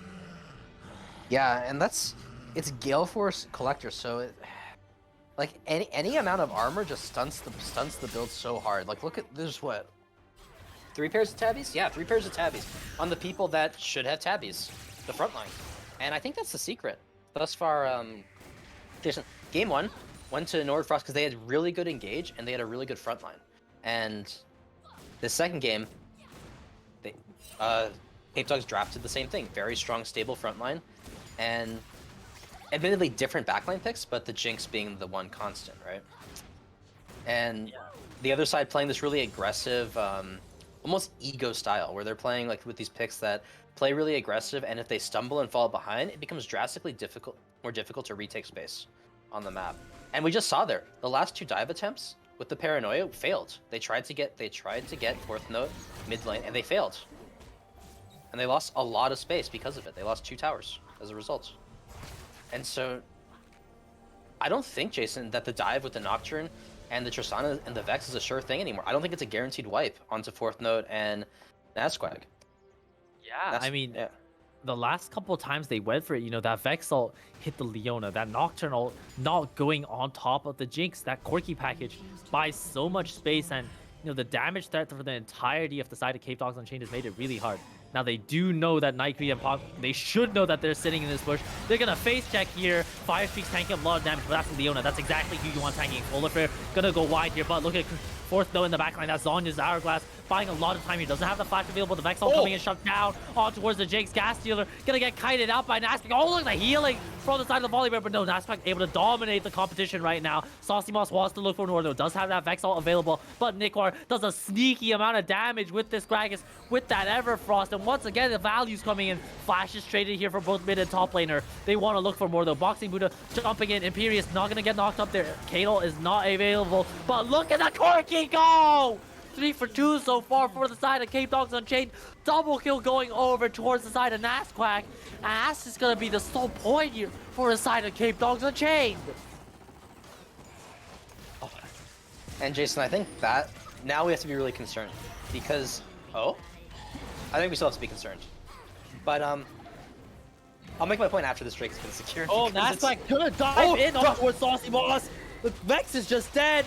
Pokeball's in trouble. He's rooted up. It doesn't matter. Oh my god, the shutdown The paranoia cooldown came back up. The Oh no, he gets away. drags the Nocturne away.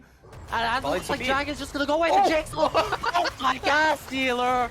Fourth node is here in the fight. No, the Jinx is here. Traps coming down, buying a lot of spacing. Fourth node wants to chase. Look at those auto attack damages on towards the volley bear. There's no armor on this bear. And that's just gonna be some free hunting for the mad gun woman here. Pokeball's not too long for this world. Sitting in the bush, waiting for that Sterax proc here. Pokeball trying to do as much damage as possible, but the Gale Force means that he's going to be able to pick up the kill. Fire Streaks is on a sliver of health, but Boxing Buddha is here. We're on endless fighting here. Imperius jumps in, not going to get knocked up by Boxing Buddha here. Kano is available. No traps, just to buy some zoning here.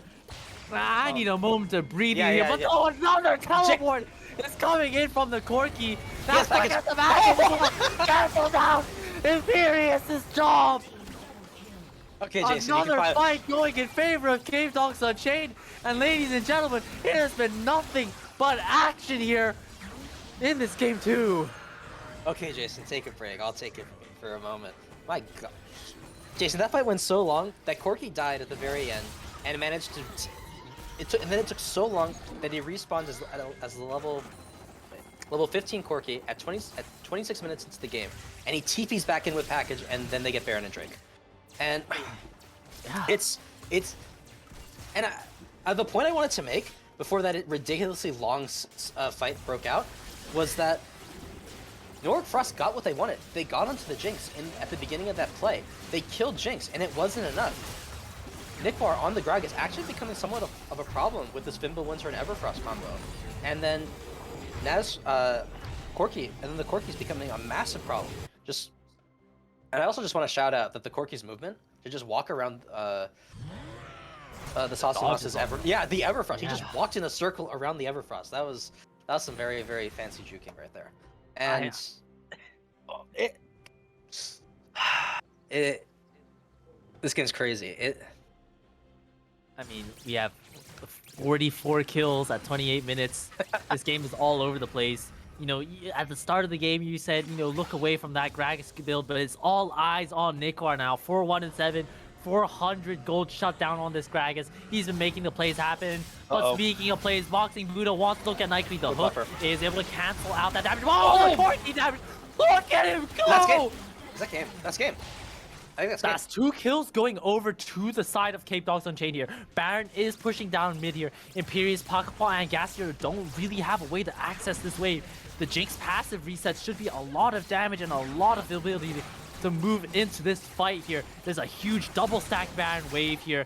They might just go for the end here somehow. I think we're going to game 3. Yeah, they have to try. They have to force. But it won't be a light turn off here, but it's not enough. The Nocturne is just dead. The Volley Bear is just gone. Everfrost is what kills the game here for the side of Capedogs Unchained.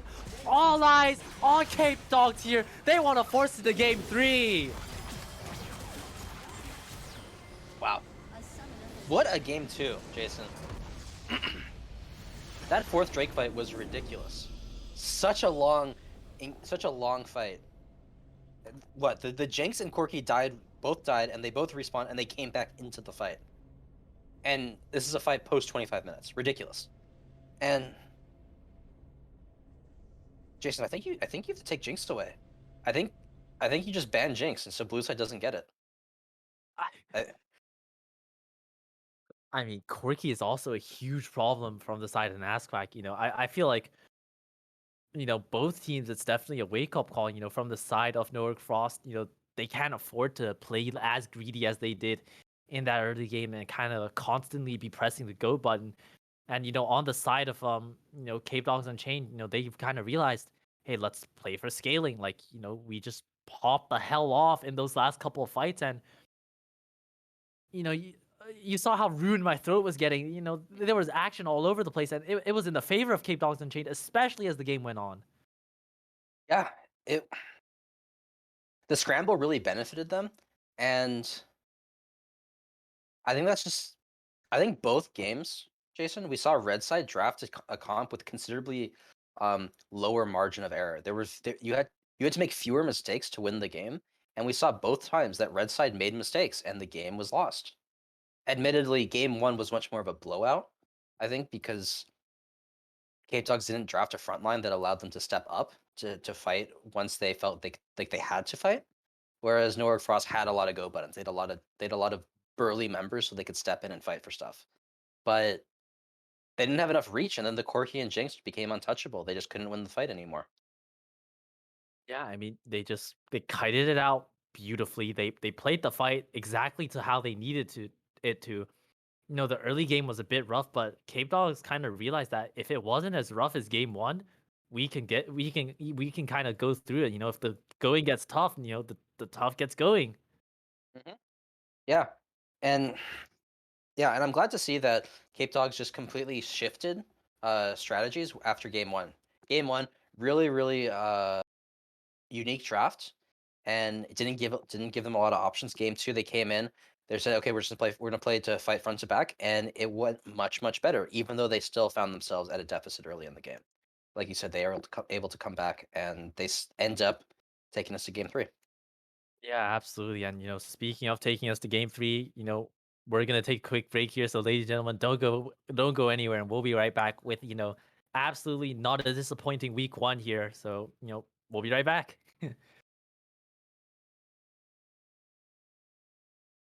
Everybody panic! Hold on! I'm about to say something really cool. 3, 41, 9, and lift off!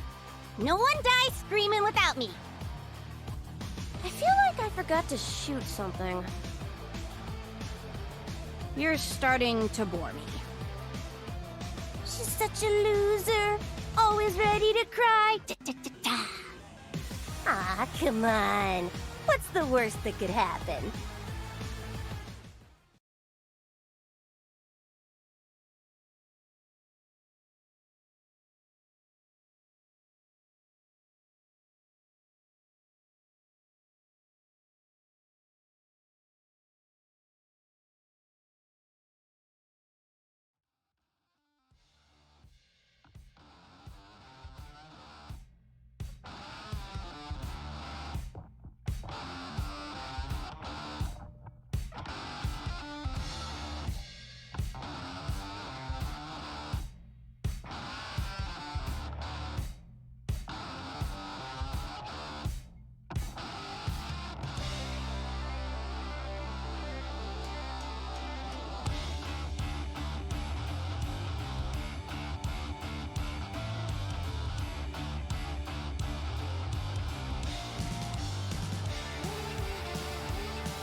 All right, ladies and gentlemen, we are back on towards our draft lull here for our game three between Newark Frost and Cape Dogs Unchained.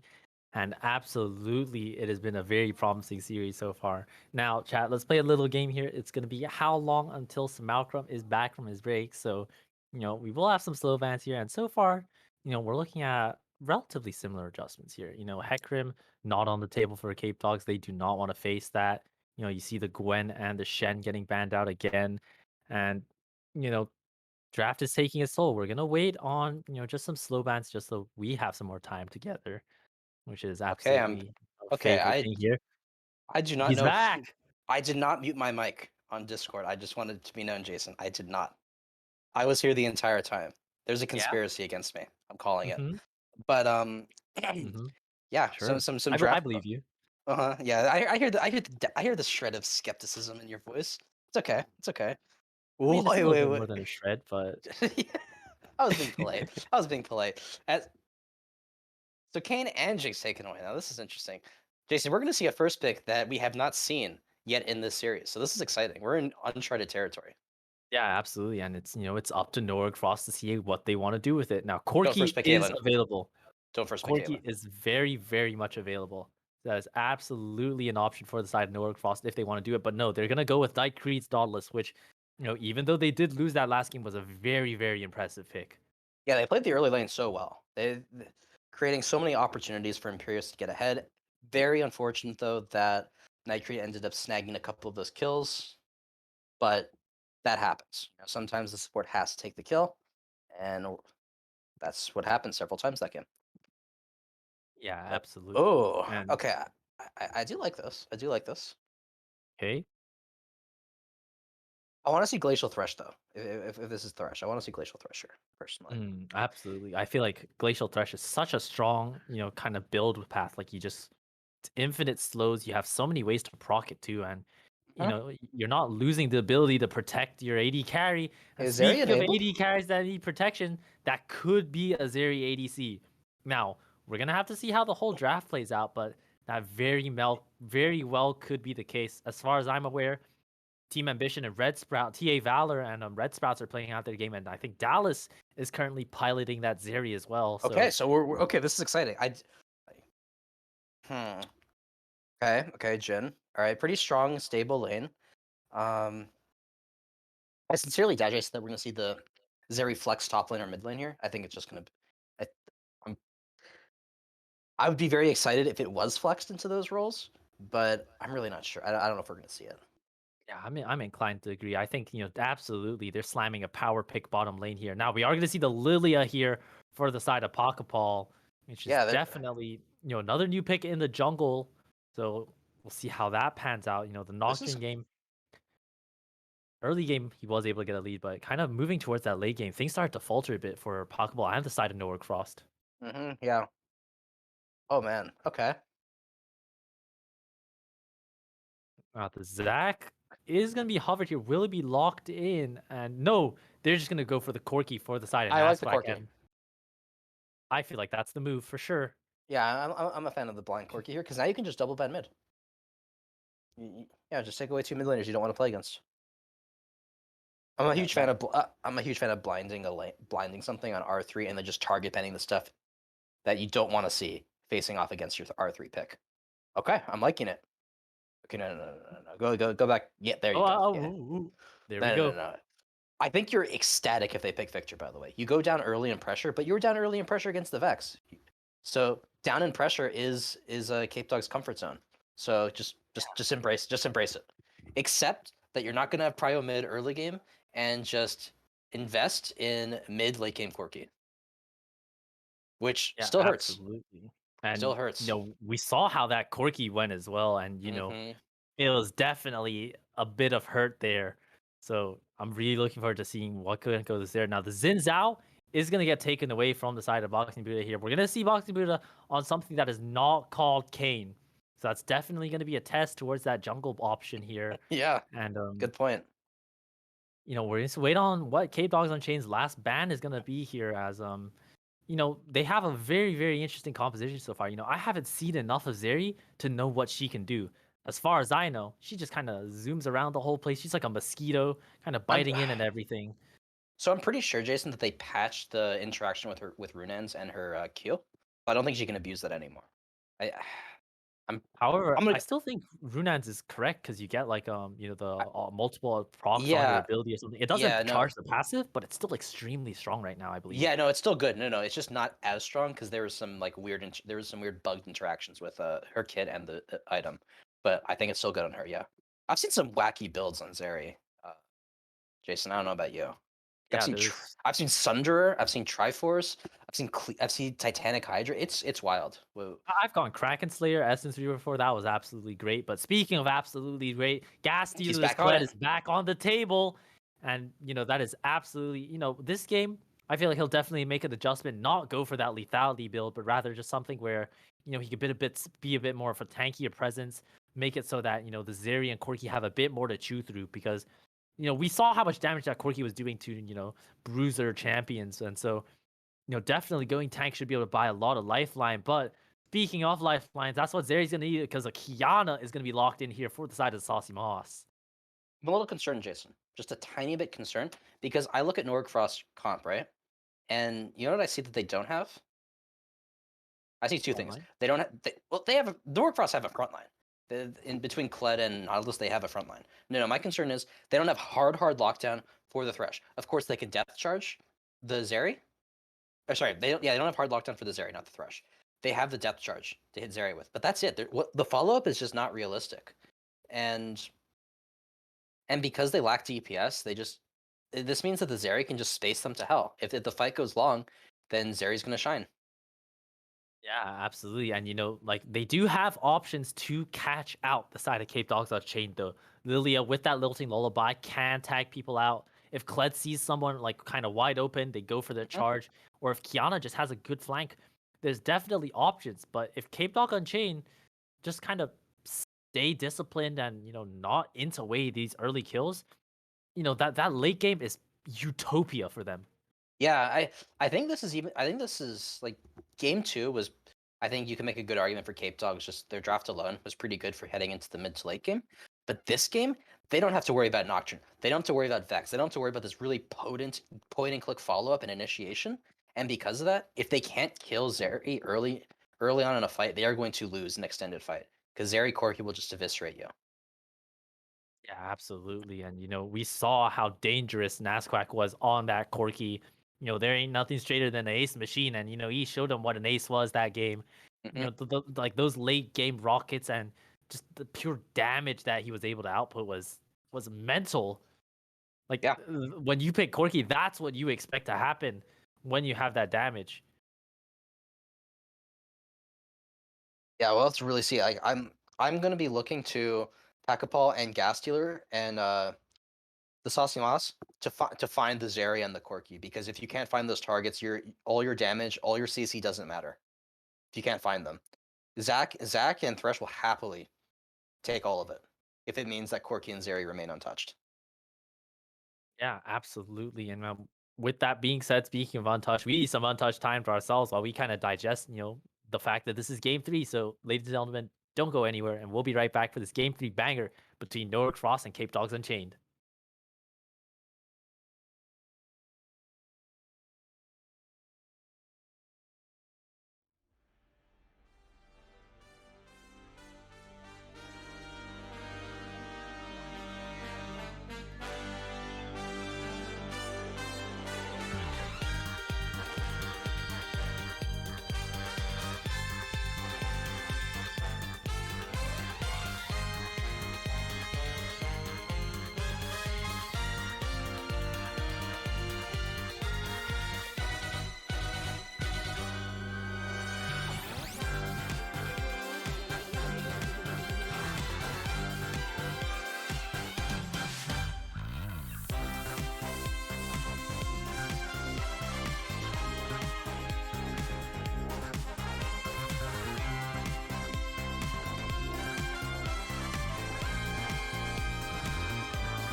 All right, ladies and gentlemen, welcome back on towards Summoner's Rift here as we have this last game of the night.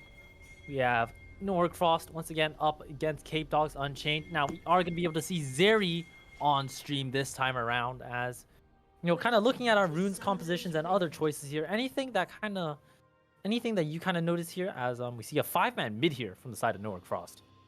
Yeah, 5-man mid easily spotted out though, just from the standard put someone mid lane strat. So it's a very potent strat. I recommend it. Let's see, peculiar things. We got Predator Lilia. We have no teleports on the side of Norg Frost. They just decided that they don't need teleports. If they can't be used pre-14, what's the point? Boxing Buddha?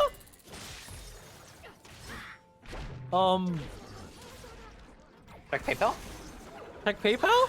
Yeah, this is the check PayPal. That was and they... Nicklar? He has to flash, right? That's quack! What the? What?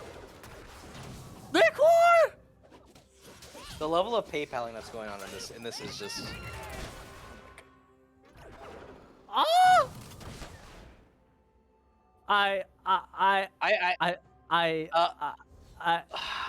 Jason, I don't know. I'm at a loss for words. I really... What am I watching, man? What am I watching? He's gonna cancel him again, right? No, okay, no shots. Oh my goodness. That was a sequence of events right there, wasn't it, Malcolm? Okay, if I'm gas healer, I pop Ghost to get back to lane faster. Actually. I actually Wait, pop he has Ghost? Yeah, he pops Ghost. Pop Ghost, man! He's not popping Ghost. I'm actually sad. If I were him, I'd pop Ghost right now. And oh my god, wow, they went all in. He started Deadly Flourish. Oh my good. Okay, but now we can actually get to the keystones and summoner spell choices, Jason. Because I think I got a good like 10 seconds before something happens. Dark Harvest on Jhin means they're planning to play really aggressive and they're winning this game quick. That's especially, and it's pretty risky considering that there is double tank on the other side. Double tank because I count Gnar and Thresh as one tank. Right. They add up to one tank. Yeah, and then Predator Lilia, which makes a lot of sense. Okay, we're learning from game 2, right? Absolutely. Or maybe Nightcreed's power level just went down a little bit because he curved that hook on yeah. So looking like David Beckham with that hook earlier, but in the mid lane we see Saucy Moss getting that trade on towards Nasquak, and that's the potency of the Kiana. Yeah, really. A champ that is deceptively high burst. You see the montages and you think, yeah, she has to pick up some kills and some gold to do that. But no, she can do that pretty consistently. Thankfully though, the brush element shenanigans have been toned down a little bit now. So you're not going to see her perma stealth and waste 20 seconds of your time and she gets ult and one-shots you again. You won't get that anymore. But at least hopefully we won't get that. Fingers crossed, yeah. Or hopefully we do, because all the more action in this game. See here, hook going wide from Nautilus, from Thresh, sorry. Just onto the minions there. Why would you throw that hook though? Okay, zap. Different kind of zap, but it's a zap. Different kind of indeed, but fourth note has a wave advantage basically on Imperius here. So already the laning phase is considerably better, considering especially if we think about how the first 2 games went. I mean, they're not down triple summoners or dead, so no. This is... I just cursed it, didn't I? Force the double summers out of fourth note here. Fire Streaks also drops Ignite. Hook going down on towards Nightcreep, but I feel like an ass now. I just cursed fourth note so hard there. Oh, it's not even Glacial Thresh. It's Guardian. It's Guardian. Oh no! Once again, the hook's coming in. Fire Streaks force the flash. Now fourth note gonna get CC'd up. The shield from the side of that passive steal, able to get it. Oh, the tower shot on towards Nightcreep. Imperius might be in trouble as well. Oh no! What? Nightcreep lives on a sliver of health here. Boxing Buddha is gonna get spotted out on a ward here, so that gank is for nothing. But once again, it's just such a dicey early game. Yeah, and this is Imperius just farming Dark Harvest stacks. I mean, he's only got the one, but he's still farming them. But so close, so close. Yeah, I mean, just okay. So, but there is a silver lining here, Jason. There's a silver lining. No, Dark Harvest stack is because Zeri, fourth and on the Zeri will still have a slight CS lead. Slight, very slight. That is true. Yeah, so silver lining. And so it's really just where is this gold lead? Yeah, it's the top lane. It's almost entirely top lane. It's probably just top and jungle. You know, you look at kind of the first blood kill absolutely gave away a lot. And then, you know, jungle Lily is only up ahead by 1 camp, but that still does make a difference, especially with the time that Boxing Buddha did have to waste kind of sitting in that bush looking for that gank towards the mid lane. His hook goes wide off of Nightcreed there. But once again, that leaves the threat of the hook from Night. Like, it's a game of chicken, essentially. And fourth note is not the winner here. Kill goes over to the side of Imperius. Another Dark Harvest proc. Oh, this is... It was so promising, Jason, and then it just... It was promising until it wasn't. They played chicken one too many times with the Nautilus, is what it looked like to me. They did a good job dodging it and playing around at the first few attempts, but then they got a little too confident and they get punished for it. I'm actually got my eyes on this mid lane right now, Jason, because... Oh my god, Nickor just stole the crop! Oh, that's toxic. Oh my god, I missed that. Oh, he missed the hop! Oh, don't okay, dodge is out on the W here, but the charge coming in as well. Wait. Oh no. Flash dodged it! Flash dodged it! Nikor's just dead. No, why? The flash of hope? Why would you flash that, though? Okay. All that for a Gromp. What did it cost? It cost a lot there, evidently, as, you know, we see... Once again, Norg Frost are just up another 1,000-something gold again. Norg Frost and early game leads seems to be the theme of this series so far. But I got my eyes right now on the Saucy Moss, who has Dirk Longsword, which means... Oh, they know Nasquack is there. The hook going in on towards the Corki there. The flash follow. Ultimate does go wide for the Ignite. Is it going to be enough? Nasquack is in a rock and a hard place here as Saucy Moss picks up another kill. And it's a 2,000 gold lead just out of nowhere. Yeah, that... Man. Movements? He wants to look here, but it's just a Zac, and there's not enough damage with just the Lucidity boots here. Fourth note has to dodge out on that Jin route there, and you know, there's just the side of Norg Frost are just oozing pressure right now on towards Capedogs Unchained. They can only hope for this Corki, which does get a good chunk on towards the Kiana there, but you know, it's once again an uphill battle that Capedogs Unchained have to face here. I'm a little concerned about Boxing Buddha. Unable to find anything. Hit the sweet spot where you hit level 5 on Zac, so you have multiple points into the Elastic Slingshot. So that's when you can really start looking for stuff. And he's just content to power farm after his questionable clicking on the level. PayPal level 1. Yeah, no, he got the notification. He got like a Venmo notification, so he checked his phone, and yeah. Yeah, they saw the Zell transfer going through. The transfers going through. Hakapol and crew should be able to pick up this Dragon over, transfer themselves as much needed AD and AP just to get that snowball rolling even more. And, you know, it's not looking promising here. It's a 2,000 gold lead. It's 4 kills over. And, you know, like, they had a good setup, but that level 1 definitely screwed them over a lot. Yeah, and I think what's really concerning, Jason, is that they got the early game lead, but it's on Gastealer, who's just been content to chill top lane. And they're getting leads elsewhere, too. Yeah, but speaking of chilling up in the top lane, Gastealer uses that E to bounce away. Well, the flash coming in from Boxing Buddha. Flash is available for the side of the Kled, so is the Ghost. And just like that, Gastealer able to get out of here, but Nikwar wants to cope for more. One more auto. No, Nikwar! Down goes the Kled, and the Zac looks like he's going down too. Forced into the Passionist of Malcolm. Oh, man. It's not looking positive here for the side of Capedogs Unchained. This is certainly not negative gaming, though. Sorry. But, oh? Well, you can't really do anything off that hook. Okay. But Zeri is building Triforce. So, I have something to look forward to this game, Jason. I don't have much to look forward to. Speaking of looking forward to, Fourth Note has to look forward to all these Nautilus hooks that Nightcreed is dishing out. Does get that hook onto the Jin, very crucial. The play. Oh, the flash in from Imperius. Now it's a 1-for-1 trade, but support picking up the kill on towards the AD carry is definitely positive. We see here Gastealer going in with that charge. They're committing. They're diving in between towers here. Look at the Kiana ultimate. Boxing Buddha forced to use the flash, able to jump over the wall to avoid the sleep, and that's just gonna be a sack of goo in the mid lane there. Look at him, nice in the sleep there, but you know, once again, just such an explosive amount of damage from the side of Norg Frost. They're dealing it everywhere too. Yeah, They want to look for the counter engage, though. Fourth Note misses that in power W, but the Saucy Moss tanks some tower damage there. But no, Gas Dealer is dominating, and Boxing Buddha, he's getting paid out tonight.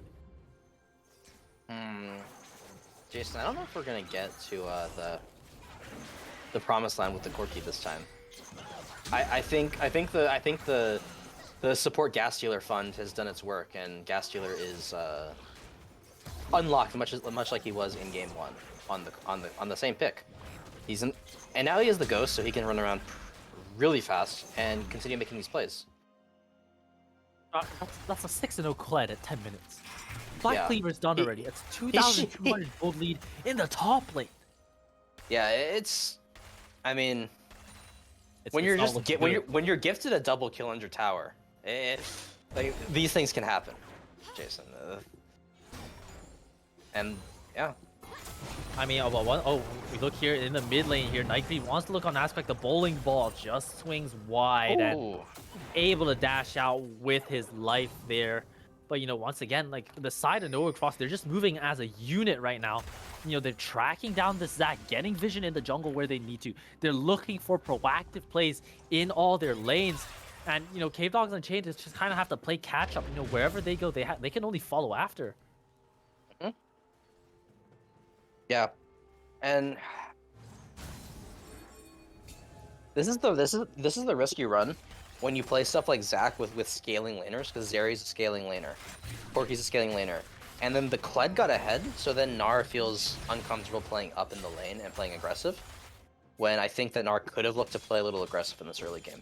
Unable to do that. And so now the Zac is just getting unable to find anything because he has no pressure. He has no one to play to. Looking mid here, but the Saucy Moss is just breaking angles to the Egos here. Uses the ultimate to buy a lot of space. The flash ultimate coming in from Pocket Ball, Sleepy Time. And once again, look at that Zac. A puddle of goo on the floor. Not too long for this world. Able to get that elastic slingshot out though. Oh, one more Q would do it, but no, Pokeball's gonna trade his life. No, he's not. The tower shot though is able to pick up Saucy Moss, but the bot lane as well. There's just action everywhere. Top lane as well. Everyone's just going down. That's a 5,000 gold lead for the side of Nowhere Cross with the snap of a finger. This is a tough one to fight their way back into, Jason. I'm trying to think. What can they do? What can Capedogs do here? So they've lost one tower already. Mid tower down, which means the Corki's really uncomfortable on the map now. And it's not like the Nautilus the Nautilus has already been roaming, so the pressure's only going to mount from here. And there's just more angles for the Corki to worry about. You should probably get Corki out of mid lane now. Does he have package? That's the package, right? It's a different skin, so yeah, absolutely. It is packaged. Yeah. There are 2 seconds until this dragon, so there could be a window. They get the Drake right here. Yeah, they get the Drake because everyone was on reset for Nowhere. Yeah, this is Drake. This is such a bitter consolation prize though, because you get a Drake, and there's no objective bounties yet. Wait, is there? Wait, no, where? No, not yet. No, this is just pain. It's just pain everywhere. If you're Capedogs, Jason. Like, you get the Drake, you get the consolation prize of the Drake after losing mid tower, and no objective bounty to ease your pain. I mean, it's just tragedy kind of all over the place here. You know, like, Corki has to use the package very unoptimally. Is able to clear out the wave and chunk out Saucy Moss. Dodges out, but not able to dodge out on the ultimate. But Nikwar is here, not able to get that boomerang toss. One more rocket was able to do damage. And Pokeball is here, gunning them down on this Lilia. But Boxing Buddha is going to be in trouble. Tagged up by the hook. You're not allowed to get over here. Like the Scorpion hook, get over here. Fourth Note is jumping over the wall. Mega Nart is available, but forces the sleep out towards Nikwar. Forces the Mega as well. Ultimate not going to be much use. Fourth Note is in a rock and a hard place as well. Forced to use that Lantern, but the Nautilus not able to get the full value there too. Yeah, it's just pain everywhere. Yeah, the story I told in draft where the Zeri and Corki can just dance around after Norg expended all their engage just isn't gonna happen, because Norg is so far ahead, Jason, that they can kill with basic abilities. They don't need to commit hard CC. They just need to tag the Fourth Note and Nazwag with something, and they die. Yeah, absolutely. That's literally all they need to. They just need to look at them the right way, and then they just get the kill. I mean, yeah, this is Dark Harvest Gale Force Jhin. Against yeah, it doesn't look good. It does not look good, Jason. Yeah, it is. But who knows? not Maybe we get a 1v9 Zeri moment this game.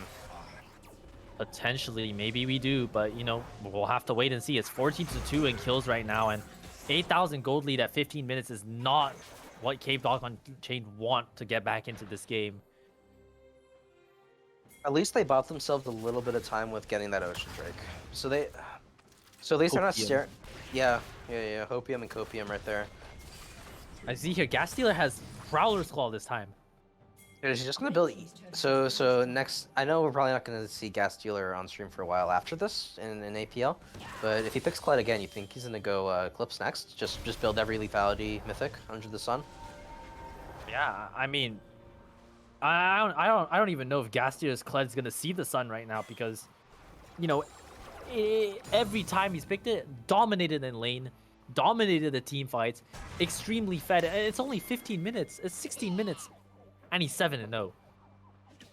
Like 7-0, took tier 1 top tower and is just a menace on the map. Not like he wasn't before the tower went down, but there's a 4,000 gold difference between the two top laners right now.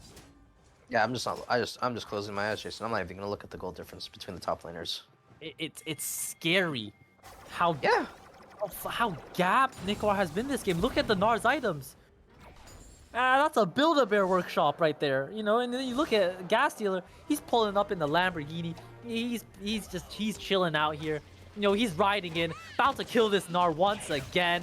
And look at Nikor's health bar. 3, 2, 1. Okay, well, maybe I counted a bit slow there, but Pocket Paul picks up the kill, and Nikor is just not having fun this entire series.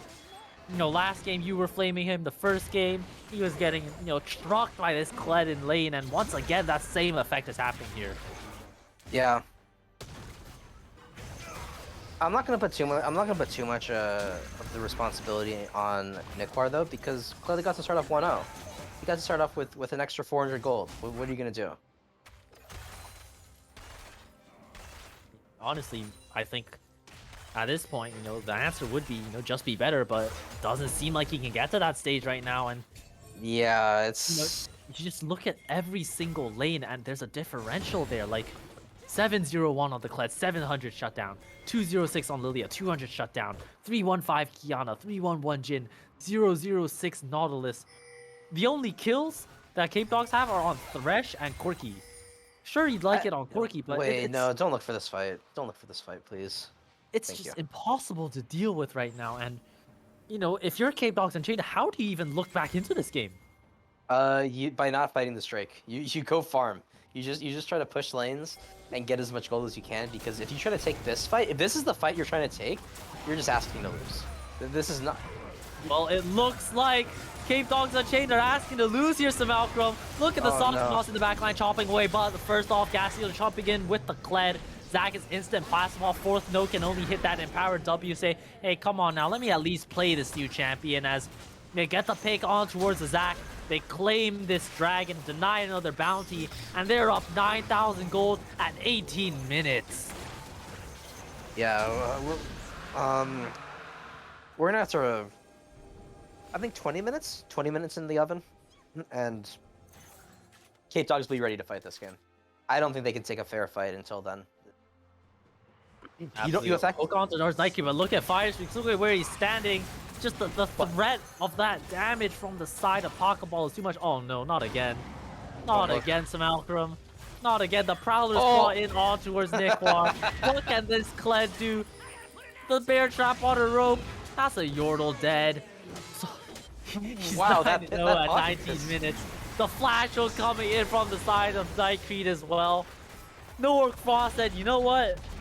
We didn't play the game to the best. Let's make it up here, because they are rolling. They are cruising in.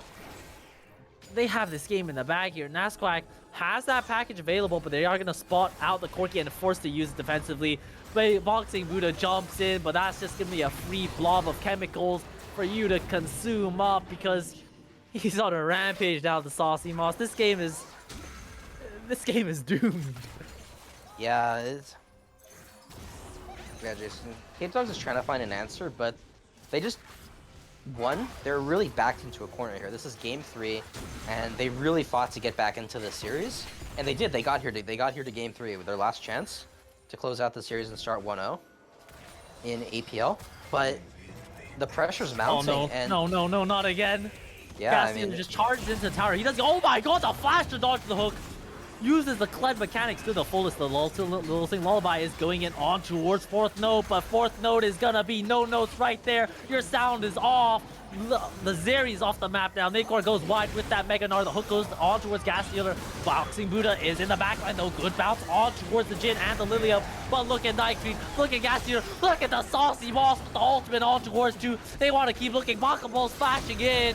It is just all over the place. Pokeball isn't so great. Are you kidding me? When was the last time you saw a player with such ability and movement with Lilia this game? This is an ace for the side of No Frost at 20 minutes. They're averaging over a kill a minute purely on No Frost. I think, Jason, that is all they wrote. I think that's... Game 1 was neck and neck by comparison to this game, I think. Just in scoreline and tempo and momentum. It feels that Noorg is just so far ahead right now. Yeah, it would take a colossal series of mistakes. Yeah. I think intentional mistakes, not even accidental mistakes. I think Noorg could flub a few things and they can still win this game. It would take Norg's power going out, a competitive ruling banning 2 of their players, and also, you know, one of the Norg players losing their hands for Capedogs to even have a breathing chance to get back into this game. They're just so ahead right now. It's 14,000 at 22 minutes, Malcolm. Yeah, it's just... Yeah, the sad thing is that it doesn't really feel like Capedogs ever really got a chance to play this game. Uh-oh. Lilia's gone again. Corki's gone as well. This isn't a game anymore. This is intermediate, boss. This is practice tool. This is a massacre right here, Malcolm. Yeah, no, yeah. This is the kind of thing I expected game 1 when Noorg was playing so cleanly in the early game. I thought this was the way they'd convert. For the end? But they are. They're gonna try to. The damage is gone. There is no damage on Capedogs right now. They're slapping them with their wallets right here. Boxing Buddha is coping here. You know, the hook on towards Nautilus, not able to do enough. The Lantern in towards Oblivion right now. Pokeball is dominating now. Saucy Moss, it doesn't matter if you die there. The rest of their team got your back. The Locket Shield keeping everyone alive for Argo. Nakor does have that angle with that Mega Gnar though. Imperius is going to get knocked in towards the tower though. The shutdown going over. The 1,000 gold going over on towards the Gnar. Imperius trying to kite it out. It's just Night Queen and Imperius once again. 4th note trying to do damage as much as possible. The Ignite going down on towards the Zeri means that 4th note is gonna get picked off. And you know, even after that, they're still up 12,000 gold here. And the Q from the side of Imperius picks up the solo kill. It's a 4-for-4, but I think, you know, Norg Frost are just laughing it off. Yeah, Norg don't even have to look at any of these neutral objectives anymore. They could march it down mid and take the fight again and they'll win it. Because they're just that much stronger right now. What, is the Jin gonna come back with high Infinity Edge? How much gold does he have? Not quite. He's almost there though. He's almost there. Almost at that sweet spot. Okay, but Surreal does grudge on Kled. That's not scary at all, Jason. I'm not scared. I'm not scared at all, Malcolm. You know, it's completely fine. Yeah, he's not that strong, guys. We can take him. Yeah, cope. If there were 7 of us, we could beat him. If there was, I don't know. Honestly, I don't even know if 7 of us could beat. 7 of us could be. If we went into a game now, I don't think we could beat them here because you know, this game is just—it's so one-sided. It's a 13,000 gold lead. You know, once again, they're still keeping that lead nice and tight. Norg Frost, they're at a buffet right now. They can pick and choose how they want to win the game here. Yeah, so let's see how they choose to end. Are they just gonna march it down, which is well within their right?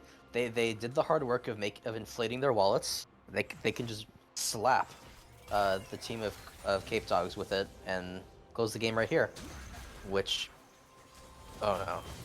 Oh no, fire streaks. That's just Goodbye.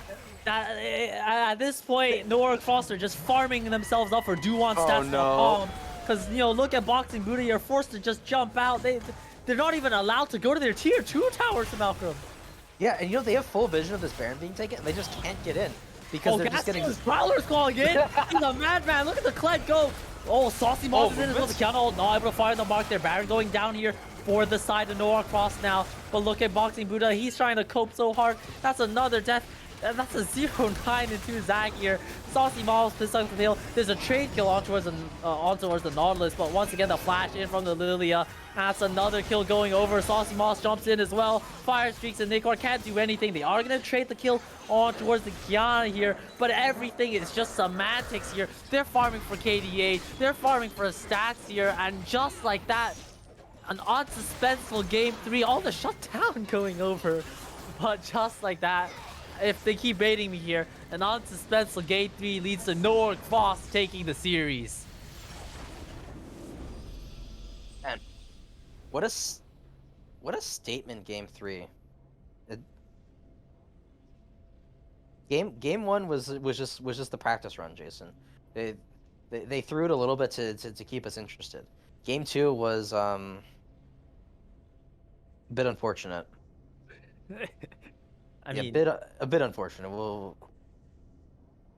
chalk it up to Nor getting a little creative in their draft, but yeah, they revised the draft that they did in game 2, and they played much. They focused on the early game, which they excelled at, and they just create a commanding lead that Capedogs cannot overcome. absolutely. Yeah. I mean, Noah Cross, they just, even in that game 2, their early game was just so damn dominant. They just, like, it was free for them in that early game. Like, sure, maybe it was the champions that made it a bit difficult for them in a sense, but absolutely, it was so difficult for Capedogs Unchained to play the game. Like, even in game 2, like, they had to fight for that victory. Yeah, I mean, Jason, given how the series started, I wouldn't have expected us to go to game 3, but yeah, I almost feel like Nor could have done what they did in game 3 and game 1, or sorry, yeah, no, and even then, the difference between the times they ended was what, 20 seconds? I mean, Noah Frost absolutely starting off this APL split with a message is that, don't mess with us because we're Don't give them going blue to side. mess you up. Don't give them blue side. Yeah, like they're like immediately just off of this week 1 state winning, they're proving themselves to be an absolute contender so super early on. Definitely. Yeah, that was a really fun series. Absolutely. It's been a great week 1. All 3 days so far. Great series. So I really can't complain. Absolutely. With that great series being said, that's gonna be it from me and Samalkram. So, once again, I'm Jason. I'm with Samalkram here. Thanks again, to our wonderful producer as well, Matt, and thank you guys for watching as well. So, from all of us, have a wonderful night.